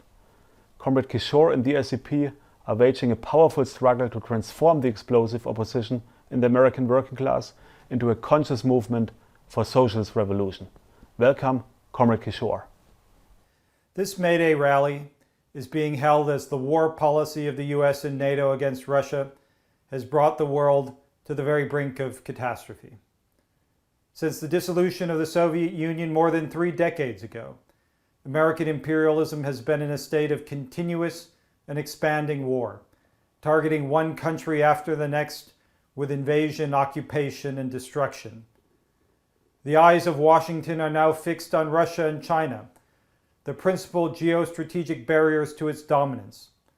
Regional war is developing into world war, and the danger for all of mankind is enormous. Any assessment of the world situation, of the possibilities inherent in the trajectory of events, however, is incorrect if it leaves out what is the most powerful social force within the United States. What has always distinguished the Trotskyist movement is not only its understanding of the central role of American imperialism, but of the enormous social and political power that is the American working class. We say to workers throughout the world, there are 2 Americas. There is the America of Wall Street, the Pentagon, the CIA, the plutocracy, which lies, threatens, and bullies. But there is also the America of the working class. Indeed, nothing so clearly exposes the reality of class rule and the class divide in the United States than the response to the pandemic. The ruling elite, with absolute indifference to human life, refused to adopt the necessary public health measures to stop the pandemic. After bailing out Wall Street, they sent Americans back to work. More than 1 million people died, and the rich got richer. The life expectancy of Americans fell by nearly 2 years, and the stock market soared. Portfolios and gravestones to Americas. No major capitalist country is so unequal as the United States. In the course of its present conflict with Russia, the American ruling class has begun to speak of the wealth of the Russian oligarchs. We're going to seize their yachts, their luxury homes, and other ill-begotten gains, Joe Biden declared on Thursday. The ruling class is playing with fire. There is no wealth that is more ill-begotten than the wealth of the American oligarchy. Over the past 2 years of mass death, the wealth of U.S. billionaires grew by more than 70% to more than $5 trillion. $5 trillion. Fueled by the money printing operations of the Federal Reserve, pay for U.S. CEOs is now averages $14.2 million a year. Elon Musk, the richest man in the world, with $250 billion to his name, received $23 billion for a bonus last week. He broke the law to force open Tesla plants during the pandemic, and now he is buying Twitter for for $43 billion. Just over 100 years ago, in 1919, the American socialist leader Eugene Debs gave a May Day speech heavily influenced by the October Revolution of 1917. "I am going to speak to you as a socialist, as a revolutionist, as a Bolshevist," Debs declared. "What is this thing that the whole world is talking about? What is it that the ruling class power is denouncing, upon which they are pouring a flood of malicious lies? It is the rise of workers, who for the first time in history are saying unitedly, 'We have made what there is. We produce wealth. Now we will take what we have produced, for it is ours.' Workers throughout the world will once again take up this call." For nearly half a century, the American ruling class waged a one-sided class warfare. The trade unions turned themselves into a labor police force, on the take from management, run by well-heeled executives who profit off the exploitation of those they claim to represent. The working class in the United States, however, has already begun to fight back. Over the past 2 years, a series of strikes and struggles of workers has erupted in many different industries. Volvo Trucks in Virginia, Kellogg's, John Deere, Dana, King Soopers grocery store workers. These battles were waged not just against management, but against the dictates of the trade unions as well. Auto workers launched wildcat actions against the efforts to keep plants open at the beginning of the pandemic. Educators walked out and protested the unsafe reopening of schools. Among nurses and other healthcare workers, the impact of the pandemic has fueled a mood of militancy and opposition that extends far beyond the ongoing strike of 5,000 nurses at Stanford in California. As with workers throughout the world, workers in the United States have been slammed by the surge in the costs of basic goods, including food and gas, accelerated by the economic impact of the US-NATO war against Russia. As a result of record inflation, workers are confronting a decline in real wages of between 10 and 15% in just 1 year. According to a Harris poll conducted 1 week ago, 60% of American workers said the economy is weak, and nearly half report that their own financial situation is getting worse. Only a third of respondents said the country is on the right track, compared to 60 who said it was on the wrong track. The top 2 fears for American voters are, according to the poll, inflation and the use of nuclear weapons. There is in the American working class a deep hostility and anger towards the entire political establishment. It is this that explains the mind-numbing propaganda that comes from the official media, the inability of political officials to speak a single truthful word. As Trotsky once noted, the American ruling class is the most fearful in the world. American capitalism is rotten to the core. Just 1 year ago, the President of the United States, Donald Trump, launched a fascistic coup to overturn the Constitution. The former president cannot deliver a speech without furious denunciations of the danger of socialism. Earlier this year, Biden himself declared that he was unsure whether the institutions of American democracy would survive another decade. In the campaign against Russia, however, the American President Biden joins hands with the co-conspirators of Trump and proclaims national unity on the basis of war. But the United States is not united. It is deeply divided, not along the lines of race and gender, the false divisions that the Democratic Party does everything it can foster, but along the lines of class. The American working class has a long and proud tradition of struggle. Today we celebrate May Day, the day of international working class solidarity. Indeed, the origins of May Day lie in the struggle of Americans for the 8-hour day, in the bloody suppression of workers in Chicago and the Haymarket Massacre of May 1886 and the subsequent frame-up.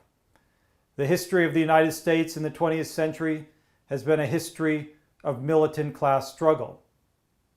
The ability of the American ruling class to thwart the development of a revolutionary movement in the United States was bound up in the final analysis with the strength of American capitalism. This objective factor, however, belongs to the long-distant past. In the Socialist Equality Party's program, adopted in 2010, we stated that, quote, "The change in objective conditions will lead American workers to change their minds. The reality of capitalism will provide workers with many reasons to fight for a fundamental and revolutionary change in the economic reorganization of society." This prognosis has become a reality. The question that confronts workers is, upon what basis and with what strategy must their struggles be developed? The growth of the class struggle requires the formation of organizations comprised and controlled by the workers themselves, independent of the corporatist trade unions. The Socialist Equality Party has taken the initiative for the formation of rank-and-file committees as part of the International Workers' Alliance of rank-and-file committees. These committees have played a leading role in many of the important struggles of the past 2 years. They must be expanded and developed into every industry and every section of the working class.